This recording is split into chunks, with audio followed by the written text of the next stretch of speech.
विद्यार्थी मित्रांनो नमस्कार. सर्वांचं स्वागत या आपल्या नवीन व्हिडिओमध्ये.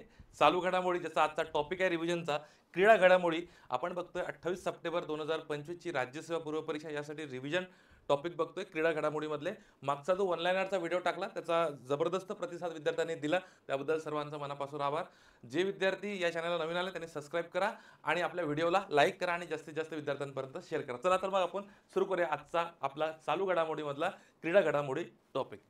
विद्यार्थी मित्रांनो, हे सांगण्या अगोदर फक्त एक मिनिट सूचना आहे. मला बरेच विद्यार्थ्यांचे काल पण मेसेज आले वन लाइनरचा व्हिडिओ टाकल्यानंतर. ते मला विचारत होते की सर ऑफलाईनची पुन्हा बॅच नाही होणार का तुमची? तर मित्रांनो, आत्ता ऑफलाईनची बॅच आपली चालू घडामोडीची नसणार आहे पुण्यामध्ये. फक्त कारण की ऑफलाईन झालेलीच एकदा वन डे रिव्हिजन, ती ऑनलाईन स्वरूपात अवेलेबल आहे. जे 28 तारखेची परीक्षा ती तयारी करताय त्यांनी ही ऑनलाईन स्वरूपात recorded one day revision batch 8 तास विषय खलास ही बॅच तुम्हाला करायची आहे रिव्हिजनसाठी, आणि याच्यामध्ये नोट्स वगैरे सगळं मी प्रोव्हाइड केलेलं आहे. चला चला मग आता आपला पुढचा पहिला टॉपिक जो दिसतोय तुम्हाला. आता मी मागच्या वेळेस मला बरेच जणांनी कमेंट केल्या की सर एखादा कंटेंट सांगताना तुम्ही काय करा की नेमकं त्या कंटेंटवर प्रश्न आयोग कसा विचारला जाऊ शकतो, जेणेकरून आमच्या डोक्यामध्ये ते डायरेक्ट फिक्स होऊन जाईल बाबा. कारण की तुम्ही बोललेलं आमच्या डोक्यात फिक्स होतं. मला एक दोन जणांच्या कमेंट सुद्धा आल्या. तर सर आता हा एखादा टॉपिक आहे विराट कोहलीचा, नेमका मग विराट कोहलीवर आयोग कसा प्रश्न टाकू शकतो? दोन तीन एक तुम्ही जर एक आम्हाला हिंट दिल्यात लक्षात, कारण की तुमचा त्याच्याबद्दलचा जो त्याला काय म्हणतात, एक गेसिंग जे असतं, गेसिंग म्हणा, किंवा त्याबद्दल भविष्यात आपण म्हणतो ना की नाही बा हे आपण प्रेडिक्शन करू शकतो, हे चांगलं आहे. तर त्यामुळे एखाद्या टॉपिकवर कसा प्रश्न येऊ शकतो ते तुम्ही आम्हाला सांगा. तर तशाच स्वरूपाचं मी आजचं लेक्चर घेणार आहे. तर विराट कोहलीचा टॉपिक हा क्रीडा घडामोडीमधला. तर यामध्ये लक्षात घ्या मित्रांनो, कसोटी क्रिकेटमधून त्यांनी काय केलेलं आहे, निवृत्ती घेतली आहे. कोणी? विराट कोहलीने.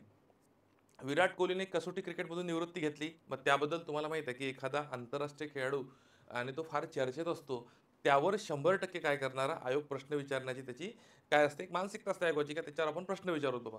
मग आता विराट कोहलीचं जर आपण याच्यात थोडा कंटेंट जर बघितला, तर याची ओळख जी आहे आपल्या विराट कोहलीची, याची रन मशीन म्हणून याची ओळख आहे विराट कोहलीची. मग आत्ता 12 मे ही जी तारीख आहे 2025 रोजी, वयाच्या 36व्या वर्षी यांनी काय केलं, निवृत्तीची घोषणा केली विराट कोहलीने, की आता कसोटी क्रिकेटमधून आम्ही निवृत्त कसोटी क्रिकेट खेळणार नाही. ठीक आहे. मग आता कसोटी क्रिकेटमध्ये याचं पदार्पण जर बघितलं, म्हणजे त्यांनी पदार्पण कोणत्या वर्षी केलं, म्हणजे तुम्हाला सिंगल लाईनर एक प्रश्न येईल की नुकतीच विराट कोहलीने कसोटी क्रिकेटमधून निवृत्ती जाहीर केली.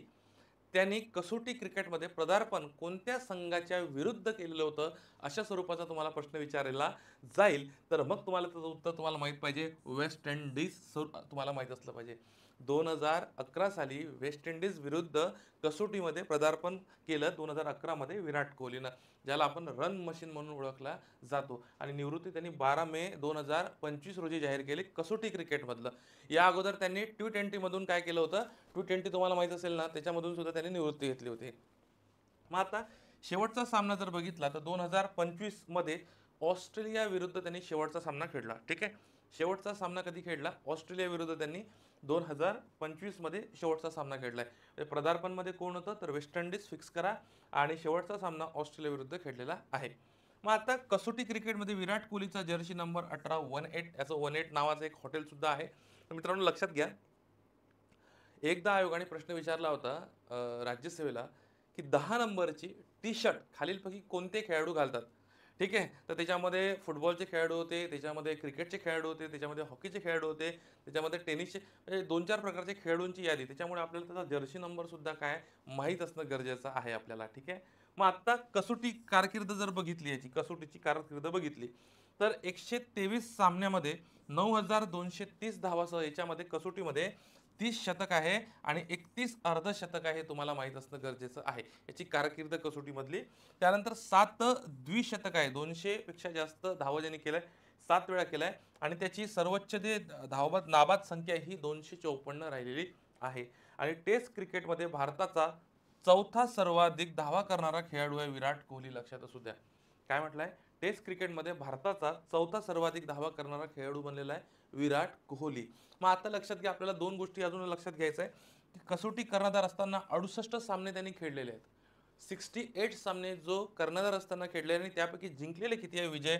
40. म्हणजे 68 पैकी हा सगळ्यात चांगला आकडा आहे एखादा कर्णधाराचा, की ज्याने कसोटीमध्ये कर्णधार म्हणून चांगलं कामगिरी केलेली आहे. बघा, भारताचा सर्वात यशस्वी कसोटी कर्णधार तो ठरलाय, म्हणजे 68 सामन्यामध्ये त्यांनी काय केलेलं आहे तर लक्षात घ्या, टोटल सामने त्याचे 123 आहे, पण 68 सामन्यामध्ये तो काय राहिलेला तर त्याच्यामध्ये लक्षात घ्या कर्णधार, आणि त्याच्यापैकी 40 सामने त्यांनी जिंकलेले आहे. तर हे सगळं मी तुम्हाला सांगतो. प्रश्न कुठे येईल, एक तर विचारला जाईल पदार्पण कुठं केलं, किंवा शेवटी काय विचारलं जर्सी नंबर, किंवा दुसरं काय विचारलं जाईल शेवटचा सामना कोणत्या संघाविरुद्ध खेळला, त्याचे शतक किंवा अर्धशतक विचारले जाऊ शकतात. ठीक आहे, हे कंटेंट आपलं विराट कोहलीच्या संदर्भातलं आहे. ठीक आहे, चला पुढचं आता बघा. तर पुढचं लगेच रोको, आपण ज्याला म्हणतो रोहित आणि कोहली रोको. तुम्ही बरेचदा रीलच्या माध्यमातून बघत असाल, हे दोन सिनियर खेळाडू होते आपल्या इंडियन टीममध्ये. ठीक आहे, रोहित शर्माने सुद्धा काय केलं, कसोटी क्रिकेटमधून निवृत्ती घेतली. आता तुम्ही बघितलं असाल, आपल्या विराट कोहलीने 12 तारखेला 12 मेला जाहीर केलं. त्याच्या अगोदर 5 दिवस अगोदर 7 मे 2025 रोजी वयाच्या 38व्या वर्षी निवृत्तीची घोषणा कोणी केली लक्षात घ्या, रोहित शर्माने केली. मग आता कसोटी क्रिकेटमध्ये पदार्पण याचं 2013 साली आहे. ठीक आहे, 2013 साली आहे, आणि ते कोणत्या संघाविरुद्ध आहे, वेस्ट इंडिज संघाविरुद्धच आहे. विराट कोहलीचं पदार्पण 2011 साली होतं. रोहित शर्माचं पदार्पण हे कसोटीमध्ये 2013 साली झालेलं आहे. मग कसोटी क्रिकेटमध्ये रोहित शर्माचा जर्सी नंबर सुद्धा तुम्हाला माहीत असणं गरजेचं आहे, कारण ठीक आहे 45 नंबरचा त्याचा काय आहे तर जर्सी नंबर आहे. मग आता कसोटी क्रिकेट सामना शेवटचा जो कसोटी सामना आहे हा 26 डिसेंबर 2024 ऑस्ट्रेलिया विरुद्ध खेळलेला आहे, हे तुम्हाला माहीत असणं गरजेचं आहे. मग कसोटीमधली जर याची कारकीर्द आपण जर रोहित शर्माची कारकीर्द जर आपण बघितली तर लक्षात घ्या 67 सामन्यामध्ये 4301 धावासह यांनी 12 शतक केलेले आहे. लक्षात असू द्या, रोहित शर्माची ही कसोटी कारकीर्द आहे. त्यांनी निवृत्ती घेतली आहे त्याबद्दल. मग प्रश्न विचारताना सेम इथं पण जर्सी नंबर विचारला जाऊ शकतो. शेवटचा सामना कोणाविरुद्ध खेळला, पहिला पदार्पण कोणाविरुद्ध कोणत्या संघाविरुद्ध केले कसोटीमध्ये, एवढं तुम्हाला विचारलं जाऊ शकतं. ठीक आहे, चला त्यानंतर नेक्स्ट तुम्हाला जो पॉईंट दिसतोय त्याचं नाव आहे Khelo India youth games 2025. Khelo India youth games 2025 आपण बघतोय. याच्यामध्ये ठिकाण, ही जी स्पर्धा कुठे पार पडली खेलो इंडिया युथ गेम 2025, तर लक्षात घ्या ही बिहारमध्ये पार पडलेली आहे. आत्ता याचा कालावधी आहे हे साधारणतः 4 ते 15 मे, ठीक आहे, 2025 दरम्यान ही पार पडली. आत्ता शुभंकर जर पाहिलं तर गज सिंह याचं शुभंकर होतं. गज सिंह म्हणजे हत्तीची ताकद आणि सिंहाचा साहस असं याला म्हटलं जातं. या स्पर्धेचे थीम गीत होते खेलो के रंग बिहार के संघ, हे याचे थीम गीत होते. ठीक आहे, थीम सॉन्ग होते असं म्हटलं जाईल.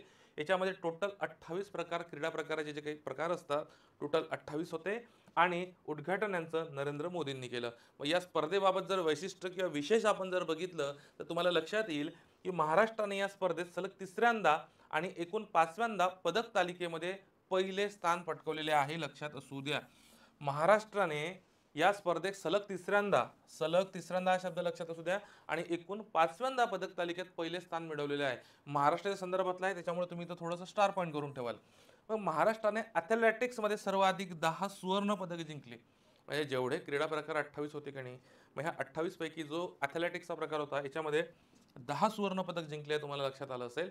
आणि महाराष्ट्राचा जो पथक प्रमुख होता खेलो इंडिया युथ गेम्समध्ये, त्याचं नाव लक्षात घ्या, महादेव कस गावडे हे त्याचं नाव होतं. हे तुम्हाला लक्षात असणं गरजेचं आहे. ठीक आहे, चला आता पुढचा टॉपिक आपण बघितला पेक्षा आपण खेलो इंडिया युथ गेम्सच आपण काय बघतोय, पदक तालिका बघतोय. तर यामध्ये राज्य पाहिले महाराष्ट्र, हरियाणा, राजस्थान. महाराष्ट्राने 58 सुवर्ण जिंकले, 47 रौप्य, कांस्य जर बघितलं कांस्य 53, आणि एकूण जर यांची पदक तालिका बघितली तर हे तुम्हाला 158 दिसेल. दुसरा हरियाणा 39 सुवर्ण, 27 रौप्य, 51 कांस्यसह 117 पदकासह दुसऱ्या स्थानी. त्यानंतर राजस्थान 24 सुवर्ण, रौप्य 12, कांस्य 24, आणि एकूण पदक तालिकेमध्ये टोटल पदकांची संख्या ही 60 आहे. आता मी पहिले 3 असणं तुम्हाला लक्षात असणं गरजेचं आहेच.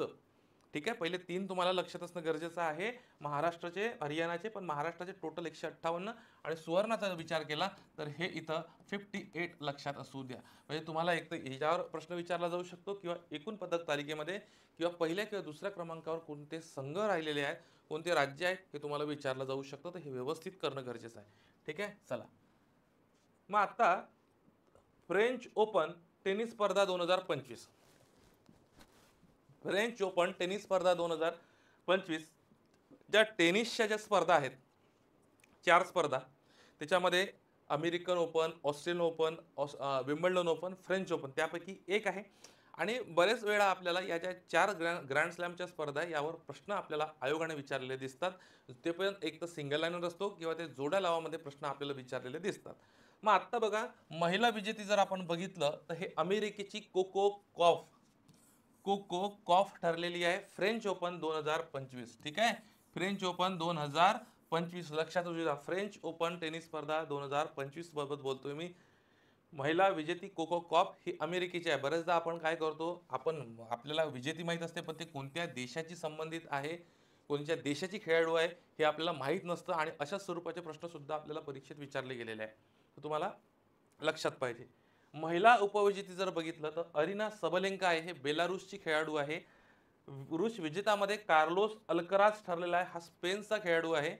आणि पुरुष उपविजेतामध्ये जानिक सिनर ठरलाय, हा इटलीचा. मागे याला 3 महिन्यासाठी याच्यावर वाडाने बंदी घातली होती, तुम्हाला ठीक आहे माहिती असेल. आणि कार्लोस अल्कराज ग्रँड स्लॅम स्पर्धा यांनी 5व्यांदा जिंकलेली आहे. हा जो आहे, ही जी ग्रँड स्लॅम आहे फ्रेंच, म्हणजे एकूण ज्या ग्रँड स्लॅम आतापर्यंत त्यांनी जिंकल्या आहेत, ही त्याची 5वी होती फ्रेंच ओपन 2025ची.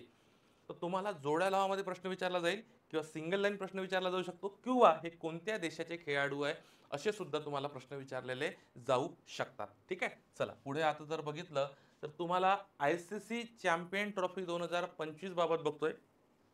ठीक आहे, ICC चॅम्पियन ट्रॉफी 2025 आपण बघतोय. त्याचा कालावधी जर आपण बघितला, 19 फेब्रुवारी ते 9 मार्च दरम्यान ही ICC चॅम्पियन ट्रॉफी 25 पार पडली. या दरम्यानच्या काळामध्ये आणि अंतिम सामना जो आहे याचा दुबई UAE याचा अंतिम सामना इथे पार पडला दुबईमध्ये. आणि याची आवृत्ती बघितली तर ही 9व्या क्रमांकाची आवृत्ती होती. पहिली आवृत्ती 1998 बांगलादेशमध्ये ICC चॅम्पियन ट्रॉफी पार पडली होती. मग आता विजेता संघ जर बघितला, ICC चॅम्पियन ट्रॉफीचा विजेता संघ जर बघितला तर तुम्हाला हा भारत दिसेल. भारत तिसऱ्यांदा ही ICC चॅम्पियन ट्रॉफी भारताने जिंकलेली आहे. आणि या स्पर्धेचा ICC चॅम्पियन ट्रॉफीचा या स्पर्धेचा विजेता संघ जर भारत असल्यानंतर उपविजेता संघ हा न्यूझीलंड ठरलाय. बरेचदा काय होतं, ICC चॅम्पियन ट्रॉफी आपण व्यवस्थित करून जातो, आपल्याला भारत विजेता माहीत असते, आणि बरेचदा परीक्षेमध्ये उपविजेता संघ विचारला जातो, त्यामुळे आपली बरेचदा गडबड होते. असं नको व्हायला. मालिकावीर रचिन रवींद्र हा न्यूझीलंडचा खेळाडू आहे. रचिन रवींद्रन सर्वाधिक धावा म्हणजे ज्याला गोल्डन बॅट मिळाली रचिन रवींद्रनी, त्यांनी 263 धावा केलेल्या होत्या. आणि सर्वाधिक विकेट्स गोल्डन बॉल ज्याला म्हणतो, मॅट हेनरी यांनी 10 विकेट घेतल्या, हा न्यूझीलंडचाच खेळाडू आहे. आणि अफगाणिस्तान हा देश पहिल्यांदाच या स्पर्धेमध्ये ICC चॅम्पियन ट्रॉफी 2025 मध्ये पहिल्यांदाच सहभागी झालेला होता. तर तुम्हाला स्टेटमेंटमध्ये जर विचारलं किंवा सहज विचारलं की ICC चॅम्पियन ट्रॉफीमध्ये म्हणजे पहिला देश म्हणजे पहिल्यांदाच कोणता देश सामील झाला किंवा सहभागी झाला असं विचारलं गेलं तर तुम्हाला उत्तर त्याचं अफगाणिस्तान आलं पाहिजे. ठीक आहे, चला प्रश्न विचारताना विजेता संघ, उपविजेता संघ किंवा या स्पर्धेचा मालिकावीर किंवा कोणता संघ पहिल्यांदा सहभागी झाला अशा स्वरूपाचेच प्रश्न तुम्हाला काय येतं विचारले जातात. चला तर मग आता मित्रांनो बघा, आपल्या सरावासाठी ना एक चालू घडामोडीचं माझं प्रश्नसंच आलेला आहे. तर यामध्ये मित्रांनो एक लक्षात घ्या, ही यावेळेस प्रश्न आपण काय केलेत, मराठी आणि इंग्रजीमध्ये सुद्धा आपण काय केलं, याचं भाषांतर केलं आहे. म्हणजे प्रश्न वरती मराठीमध्ये आहे आणि खाली इंग्रजीमध्ये सुद्धा उपलब्ध करून दिलं आहे. आणि महत्त्वाचे जे काही चांगले प्रश्न आहेत त्याचे स्पष्टीकरण सुद्धा मी देण्याचा प्रयत्न केलेला आहे, जेणेकरून एखादं उत्तर का चुकलं आहे किंवा आयोगामागं म्हणजे मी प्रश्न सेट करताना आयोगाच्या निकषाप्रमाणे सेट केलेले आहेत, तर त्या अनुषंगाने विद्यार्थ्यांनी कसा अभ्यास केला पाहिजे त्या स्वरूपाचं व्यवस्थित स्पष्टीकरण दिलेलं आहे. तर तुम्ही जरूर तुमच्या सरावासाठी अभ्यास, तुमचा कंटेंट व्यवस्थित वाचून झाला असेल तर तुम्ही यामधून सराव करू शकता. मागची जी राज्यसेवा झाली होती ना, त्या राज्यसेवेला साधारणतः 10+ प्रश्नांचा संदर्भ आपल्या प्रश्नसंचातून दिसला होता. विद्यार्थ्यांना आणि फार कमी पेजेसचं पुस्तक आहे, 200 पानामध्ये मी 1.5 वर्षाचा कंटेंट कमीत कमी म्हणजे दर्जेदार कंटेंट देण्याचा मी प्रयत्न केलेला आहे. तर तुम्ही सरावासाठी हे वापरू शकता. सराव प्रश्नसंच आहे स्पष्टीकरणासह. ठीक आहे, मग पुढची जे घडामोडी तुम्हाला दिसतंय त्याचं नाव बघा. तुम्हाला दिसतंय रणजी ट्रॉफी 2024-25 रणजी ट्रॉफी. आता ही जी ट्रॉफी आहे हे क्रिकेटच्या संदर्भातली आहे, रणजी ट्रॉफी. ठीक आहे, आता याची सुरुवात जी आहे ना, हे 1934-35 मध्ये झाली होती रणजी ट्रॉफीची. आणि याचा विजेता संघ ठरलाय 2024-25चा विदर्भ. आणि याने तिसऱ्यांदा ही स्पर्धा जिंकली. यापूर्वी जर आपण विचार केला 2018, 2017, 18, 19 आणि आता तिसऱ्यांदा म्हणजे 24-25ची ही रणजी ट्रॉफी स्पर्धा जिंकलेली आहे. आणि उपविजेता संघ हा केरळ ठरलेला आहे. यामध्ये जर बघितलं, मालिकावीर ठरला आहे विदर्भाचा हर्ष दुबे, हा मालिकावीर ठरलेला आहे. आणि सर्वाधिक धावा यश राठोडने केल्या हा विदर्भ संघाचा आहे आणि सर्वाधिक विकेट्स हर्ष दुबे यांनीच घेतलेल्या आहे हा सुद्धा विदर्भ संघाचा आहे, लक्षात असू द्या. तर मुंबईने सर्वाधिक 42 धावा सर्वाधिक 42 वेळा म्हणजे हे रणजी ट्रॉफी ज्यापासून सुरू झाली आहे तर सर्वाधिक 42 वेळा मुंबईने याचं काय विजेतेपद पटकावलंय. हा सुद्धा संघाचं नाव तुम्हाला माहीत असणं गरजेचं आहे की रणजी ट्रॉफी आतापर्यंत सर्वाधिक कोणत्या संघाने जिंकल्या आहे तर त्या मुंबई संघाने जिंकलेल्या आहे. चला त्यानंतर बघा तुम्हाला दिसतंय 38वी राष्ट्रीय क्रीडा स्पर्धा 2025. 38वी राष्ट्रीय क्रीडा स्पर्धा 2025. राष्ट्रीय क्रीडा स्पर्धावर आपल्याला बरेच परीक्षेमध्ये प्रश्न दिसतात त्यामुळे हा टॉपिक सुद्धा आपल्याला तेवढाच महत्त्वाचा आहे. ठीक आहे. आणि याचं ठिकाण जर पाहिलं तर उत्तराखंडमध्ये पहिल्यांदाच ही राष्ट्रीय क्रीडा स्पर्धा पार पडली आणि याचा जो कालावधी होता हा जानेवारी ते फेब्रुवारी दरम्यान म्हणजे 28 जानेवारी ते 14 फेब्रुवारी दरम्यान आपला हा जो कालावधी या कालावधीमध्ये ही स्पर्धा पार पडली होती उत्तराखंड राज्यामध्ये आणि उत्तराखंड राज्यामध्ये पहिल्यांदाच ही स्पर्धा पार पडली. मग आता याचं घोषवाक्य जर बघितलं तर बरेचदा आपल्याला एखाद्या स्पर्धेचं घोषवाक्य विचारलं जातं तर याचं संकल्प से शिखर तक ही याचं घोषवाक्य आहे 38वी राष्ट्रीय क्रीडा स्पर्धेचं. मग आता याच्याबद्दल जर याचा शुभंकर बघितला तर मौली याचा शुभंकर आहे. मौली म्हणजे होते मोनल. तर हा उत्तराखंड राज्याचा राज्य पक्षी आहे मौली. तर हे तुम्हाला लक्षात असणं गरजेचं आहे. शुभंकर तिथलंच घेतलं कारण की आपण उत्तराखंड राज्यामध्ये ही स्पर्धा पार पडलेली होती. ठीक आहे. मग आता लक्षात घ्या पदक तालिकेचा जर विचार केला तुम्हाला दिसत असेल तर पहिल्या क्रमांकावर सेना दल राहिलेला आहे. त्यांनी सुवर्ण पदक 68 कमावले आहेत. रौप्य पदक 26 आणि कांस्य 27 सह टोटल पदक तालिकेमध्ये एकूण पदकांची संख्या 121 आहे तुम्हाला दिसत असेल. मग आता महाराष्ट्र तुम्हाला दिसत असेल तर 54 सुवर्ण, 71 रौप्य, 76 कांस्य आणि 201 एकूण असं 201 म्हणजे तुम्हाला वाटत असेल की महाराष्ट्रानं तर यार सर्वाधिक पदकं जिंकलेले आहे. मग महाराष्ट्र 2 नंबरला कसं आहे तर मित्रांनो याची रँकिंग जी आहे हे सुवर्ण पदकावर ठरते. ज्याची सुवर्ण पदक जास्त त्याचा पहिला नंबर असतो हे तुम्ही लक्षात घेणं गरजेचं आहे. मग पदक तालिकेमध्ये एकूण पदकांची संख्या जरी जास्त असली तर त्याला काही फरक पडत नाही. तुम्हाला सुवर्ण पदक जास्त लागतं हे तुम्हाला माहित असणं गरजेचं आहे. हरियाणाचे 48 सुवर्ण, 47 रौप्य, कांस्य जर पाहिले तर 58 टोटल 153 आहे. म्हणजे या दोन पैकी याचे कमी आहे पण हा एक नंबरला आहे का कारण की यांनी सुवर्ण पदक सर्वाधिक जिंकलेले आहे ते म्हणजे 68 सेनादलांनी. म्हणजे 38वी राष्ट्रीय क्रीडा स्पर्धामध्ये सर्वाधिक सुवर्ण पदक कोणी जिंकले तर सेनादलनी. ठीक आहे. आणि सर्वाधिक पदक तालिकेमध्ये पदकांची संख्या जर बघितली तर महाराष्ट्र आहे 200 हे लक्षात असणं गरजेचं आहे.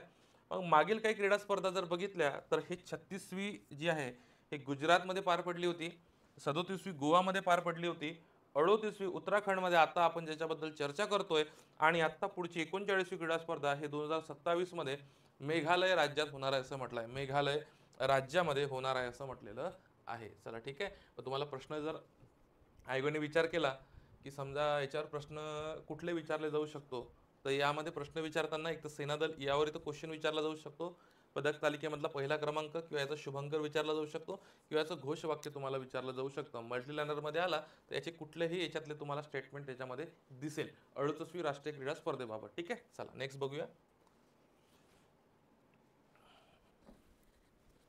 पुढचं जर पाहिलं तर लक्षात असू द्या सॅफ अंडर-19 म्हणजे याला म्हणतात south Asian Football Federation under-19 football championship स्पर्धा 2025. तर मित्रांनो याचा विजेता संघ ठरला आहे भारत. ठीक आहे. त्यामुळे इथे आपल्याला प्रश्न विचारण्याची शक्यता जास्त आहे. एखाद्या स्पर्धेचा जर विजेता संघ भारत ठरत असेल त्यावर प्रश्न विचारण्याची शक्यता दाट असते. आणि उपविजेता संघ ठरलेला बांगलादेश हे लक्षात असू द्या. बांगलादेश याचा उपविजेता संघ ठरलेला आहे सॅपचा South Asian Football Federation under nineteen म्हणजे फुटबॉल चॅम्पियनशिप 2025 हे लक्षात असलं पाहिजे. त्याला सॅप सुद्धा म्हणतात. कोणी पुस्तकामध्ये असं सुद्धा लिहिलेलं असतं याच्यामध्ये लक्षात घ्या. म्हणजे याचा मराठीमध्ये नाव SAFF South Asian Football Federation under nineteen. भारताने फायनलमध्ये आता लक्षात घ्या भारताने फायनलमध्ये बांगलादेशला पेनाल्टी शूटआउटमध्ये 4-3 ने हरवले. लक्षात असू द्या पेनाल्टी शूटआउटमध्ये 4-3 ने हरवलेले आहे कोणाला भारताने बांगलादेशला. आणि हा म्हणजे 9 मे ते 18 मे दरम्यान अरुणाचल प्रदेश येथे हा SAFF South Asian Football Federation अंडर-19चा चॅम्पियनशिप जी फुटबॉलची चॅम्पियनशिप स्पर्धा पार पडली अरुणाचल प्रदेशमध्ये पार पडली. मग सहभागी संघ जर पाहिले तर भारत, बांगलादेश, भूतान, मालदीव, नेपाळ आणि श्रीलंका हे तुम्हाला लक्षात पाहिजे. आता या सॅपची जर सुरुवात पाहिली, साऊथ एशियन फुटबॉल फेडरेशन चॅम्पियनशिपची जी सुरुवात पाहिली तर 2015 मध्ये याची सुरुवात आहे आणि याचा आयोजक आहे साऊथ एशियन फुटबॉल फेडरेशन, ज्याला आपण सॅप म्हटलेलं आहे. दर 2 वर्षांनी या स्पर्धेचं आयोजन केलं जातं, हे सुद्धा तुम्हाला तेवढंच माहीत असणं गरजेचं आहे. दर 2 वर्षांनी या स्पर्धेचं काय होतं आपल्याला, याचं दर 2 वर्षांनी या स्पर्धेचं आयोजन केलं जातं, हे लक्षात असणं गरजेचं आहे. ठीक आहे. मग आता पुढचा जो टॉपिक तुम्हाला दिसतोय तो महत्त्वाचा म्हणजे डी गुकेश यांच्याबद्दलचा आहे. बुद्धिबळपट्टू आहे हा, फार चर्चेत होता, त्यामुळे याच्यावर प्रश्न येण्याची सुद्धा आपल्याला शक्यता, त्यामुळे हा टॉपिक आपल्याला इम्पॉर्टंट आहे. डी गुकेश जागतिक बुद्धिबळ चॅम्पियनशिप 2024चा विजेता बनलाय. ठीक आहे. हा डी गुकेश जो आहे हा जागतिक बुद्धिबळ चॅम्पियनशिप 2024चा विजेता बनलेला आहे. तसंच 18व्या वर्षी बुद्धिबळ इतिहासातील सर्वात युवा युवा जगज्जेता बनलेला आहे. 18व्या वर्षी बुद्धिबळ इतिहासातील सर्वात युवा जगज्जेता, त्याच्यामुळे हा प्रश्न विचारला जाऊ शकतो. सिंगापूर येथे झालेल्या फिडे वर्ल्ड चेस चॅम्पियनमध्ये, सिंगापूर येथे झालेल्या फिडे वर्ल्ड चेस चॅम्पियनशिपमध्ये चीनच्या डिंग लेरेनचा, जो 2023चा विजेता होता, याचा पराभव यांनी केलेला आहे आणि विश्वनाथन आनंद नंतरचा दुसरा भारतीय विजेता ठरलेला आहे. विश्वनाथन आनंद नंतरचा दुसरा भारतीय विजेता ठरला आहे आणि तो सर्वात तरुण भारतीय बुद्धिबळ ग्रँड मास्टर आहे असं म्हटलेलं आहे. तर याला या कामगिरीबद्दल 2024चा जो खेलरत्न पुरस्कार आहे हा मिळालेला आहे. आता तुम्हाला माहित असेल की खेलरत्न पुरस्काराबाबत जर आपण बघितलं, खेलरत्न पुरस्कार, ठीक आहे, तर हा खेलरत्न पुरस्कार भारतातील, ठीक आहे, भारतातील क्रीडा क्षेत्रातील, हा भारतातील क्रीडा क्षेत्रातील सर्वोच्च पुरस्कार मानला जातो, की भारतातील क्रीडा क्षेत्रातील सर्वोच्च पुरस्कार. ठीक आहे.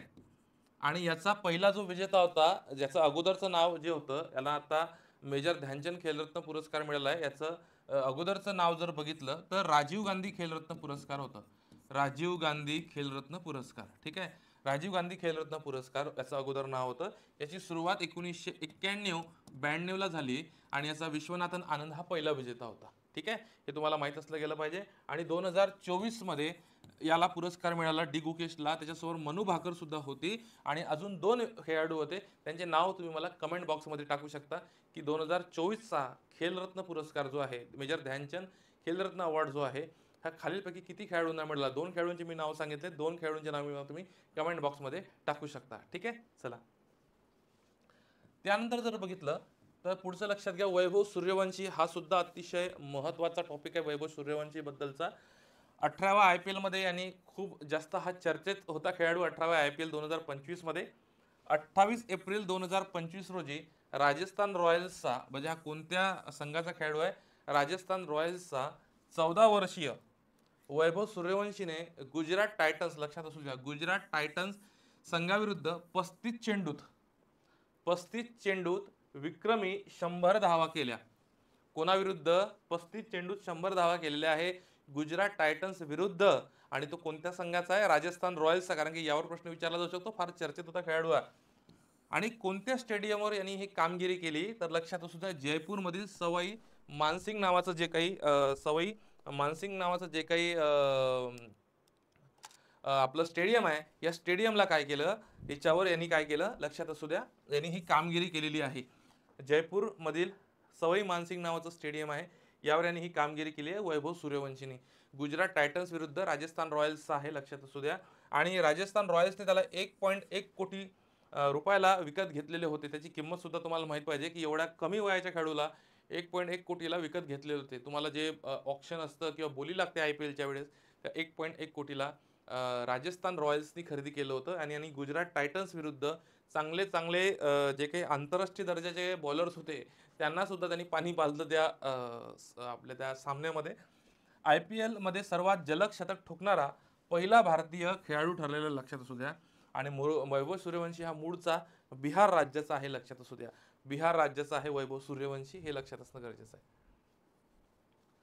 मग आता पुढचं जो टॉपिक आहे, आशियाई महिला कबड्डी अजिंक्यपद स्पर्धा 2025. तुम्हाला सांगतो, बरेचदा छोट्या मोठ्या स्पर्धा आपण करत नाही, महत्त्वाच्या स्पर्धा करून टाकतो. आणि बरेचदा आयोग काय करतं किंवा कुठली स्पर्धा परीक्षा काय करते, छोट्या मोठ्या स्पर्धा ज्या असतात याच्यावर प्रश्न विचारतात. मग आपण म्हणतो यार हा आपल्याला येत का नाही आहे किंवा आपण हे वाचलंच नाही. कारण आपण काय करतो, क्रीडामध्ये क्रिकेटच्या स्पर्धा करतो, फुटबॉलच्या करतो, टेनिसच्या करतो, बऱ्यापैकी हॉकीच्या महत्त्वाच्या करतो, पण काही सोडून देतो. तर हे बघा, आशियाई महिला कबड्डी अजिंक्यपद स्पर्धा 2025 आहे. तर याची 6वी आवृत्ती झाली 2025 मध्ये. मार्च महिन्यामध्ये या कालावधीमध्ये म्हणजे 6 ते 8 मार्च 2025 मध्ये आशियाई महिला कबड्डी अजिंक्यपद स्पर्धा 2025 पार पडली. आणि याच्यामध्ये लक्षात असणं तुम्हाला गरजेचं आहे की हे तेहरान, इराण येथे पार पडलेली आहे. तिसऱ्यांदा आयोजन आहे. यापूर्वी 2007 आणि 2017 मध्ये या स्पर्धेचं आयोजन इराणच्या तेहरान सिटीमध्ये करण्यात आलेलं होतं. मग आता लक्षात घ्या, याचा विजेता संघ जर बघितला तर भारत आहे. कशाचा, तर आशियाई महिला कबड्डी अजिंक्यपद स्पर्धेचा. आणि उपविजेता संघ ठरला आहे तर इराण हा उपविजेता संघ ठरलेला आहे. हे तुम्हाला माहित असणं गरजेचं आहे. ठीक आहे, म्हणजे तुम्हाला सरळ प्रश्न येईल, आशियाई महिला कबड्डी अजिंक्यपद स्पर्धेचा 2025चा विजेता संघ कोण आहे, तर तुम्हाला उत्तर माहित पाहिजे भारत. उपविजेता संघ जर विचारला तर आपल्याला उत्तर त्याचं इराण लक्षात असणं गरजेचं आहे. ठीक आहे. क्रिकेटमधला महत्त्वाचा खेळाडू ज्यांनी क्रिकेटमधून, आंतरराष्ट्रीय क्रिकेटमधून निवृत्तीची घोषणा केली, स्पिनर आहे अश्विन, रवींद्रचंद्रन अश्विन यांची निवृत्ती. तर हा एक टॉपिक आपल्याला महत्त्वाचा आहे.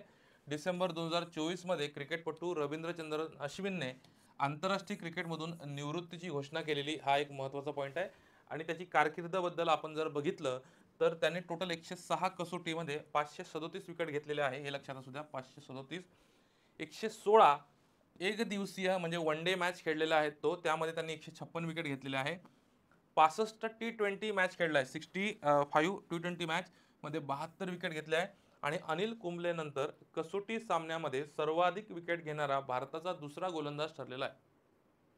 भारताचा दुसरा गोलंदाज ठरलेला आहे, एक महत्त्वाचा आहे. तर इथं स्टार पॉईंट करून घ्या.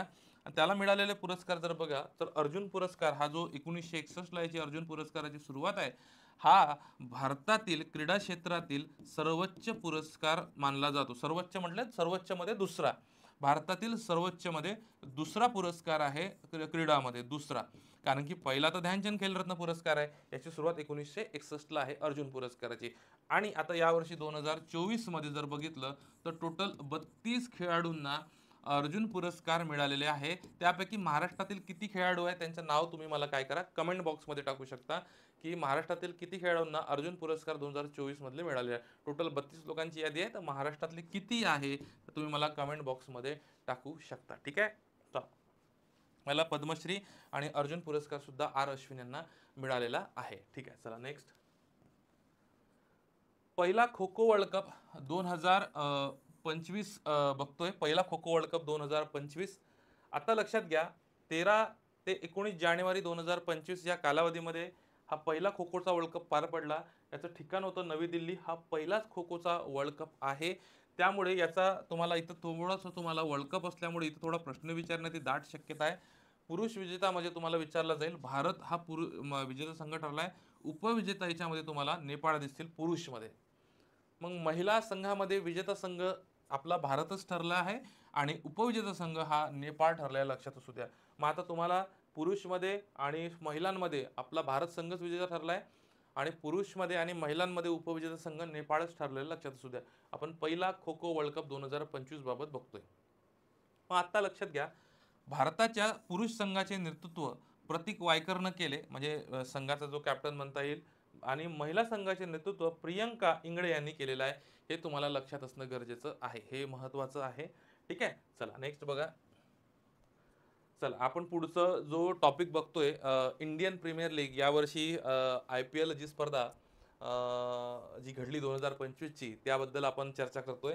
तर RCBने पहिल्यांदाच IPLचे विजेतेपद जिंकले, हे लक्षात पाहिजे तुम्हाला. RCBने तुम्हाला माहित असेल की किती वर्षानंतरची विराट कोहली किंवा RCB टीम म्हणा विचार काय प्रयत्न करत होते की आपण कधी IPLची ट्रॉफी आपल्या नावावर करायची. तर यावर्षी तो क्षण आला आणि RCBने हा जो IPL 2025ची ट्रॉफी आहे ही त्यांच्या नावावर केलेली आहे. तर RCBने पहिल्यांदाच IPLचे विजेतेपद पटकावले. IPL 2025च्या अंतिम सामन्यामध्ये रॉयल चॅलेंजर बंगळुरूने म्हणजे RCBने पंजाब किंग्सचा 6 धावांनी पराभव केला. आणि पहिल्यांदाच IPL ची ट्रॉफी त्यांच्या नावावर केली RCBने. मग इंडियन प्रीमियर लीग बद्दल बघितलं तर मार्च ते जून महिन्यापर्यंत 2025 या कालावधीमध्ये हे IPL ची स्पर्धा पार पडली. इंडियन प्रीमियर लीग याचं जे आयोजक आहे हे भारतीय क्रिकेट नियामक मंडळ याचं आयोजन करतं दरवर्षी. ठीक आहे. आणि याची ही 18वी आवृत्ती होती, म्हणजे 18 वर्षानंतर IPL ची ट्रॉफी RCB संघाने जिंकलेली आहे. आणि याचं प्रायोजक कोण होतं तर टाटा समूह. हे स्टार पॉईंट करून घ्या, कारण का ज्या काही महत्त्वाच्या क्रीडा स्पर्धा असतात त्याचं तुम्हाला विचारताना सांगतो की त्याचं तुम्हाला जे आहे प्रायोजक विचारलं जातं. मागच्या वेळेस तुम्हाला ऑलिम्पिक स्पर्धेचं प्रायोजक विचारलं गेलेलं होतं, त्यामुळे ही सुद्धा आपल्याला काय आहे तर तेवढंच महत्त्वाचं आहे. त्यानंतर अंतिम सामना हा गुजरातच्या नरेंद्र मोदी स्टेडियमवर झालेला आहे आणि विजेता संघ हा RCB ठरला. याला 20 कोटी रुपये रक्कम मिळालेली आहे RCBला. ठीक आहे. आणि उपविजेता संघ पंजाब किंग्स ठरला. याला 12.50 कोटी एवढी रक्कम मिळालेली आहे. तुम्हाला लक्षात असणं गरजेचं आहे. Indian Premier League. मग पुरस्कारांची यादी जर बघितली IPL मधली तर जे आहे ऑरेंज कॅप. ठीक आहे. साई सुदर्शन. आता ऑरेंज कॅप ज्यांनी जास्त धावा केल्या त्याला मिळतं ऑरेंज कॅप. साई सुदर्शन हा गुजरात टायटन्स आहे. त्यानंतर पर्पल कॅप ज्यांनी जास्त विकेट्स घेतल्या, बळी घेतले त्याने विकेट्स, प्रसिद्ध कृष्णा.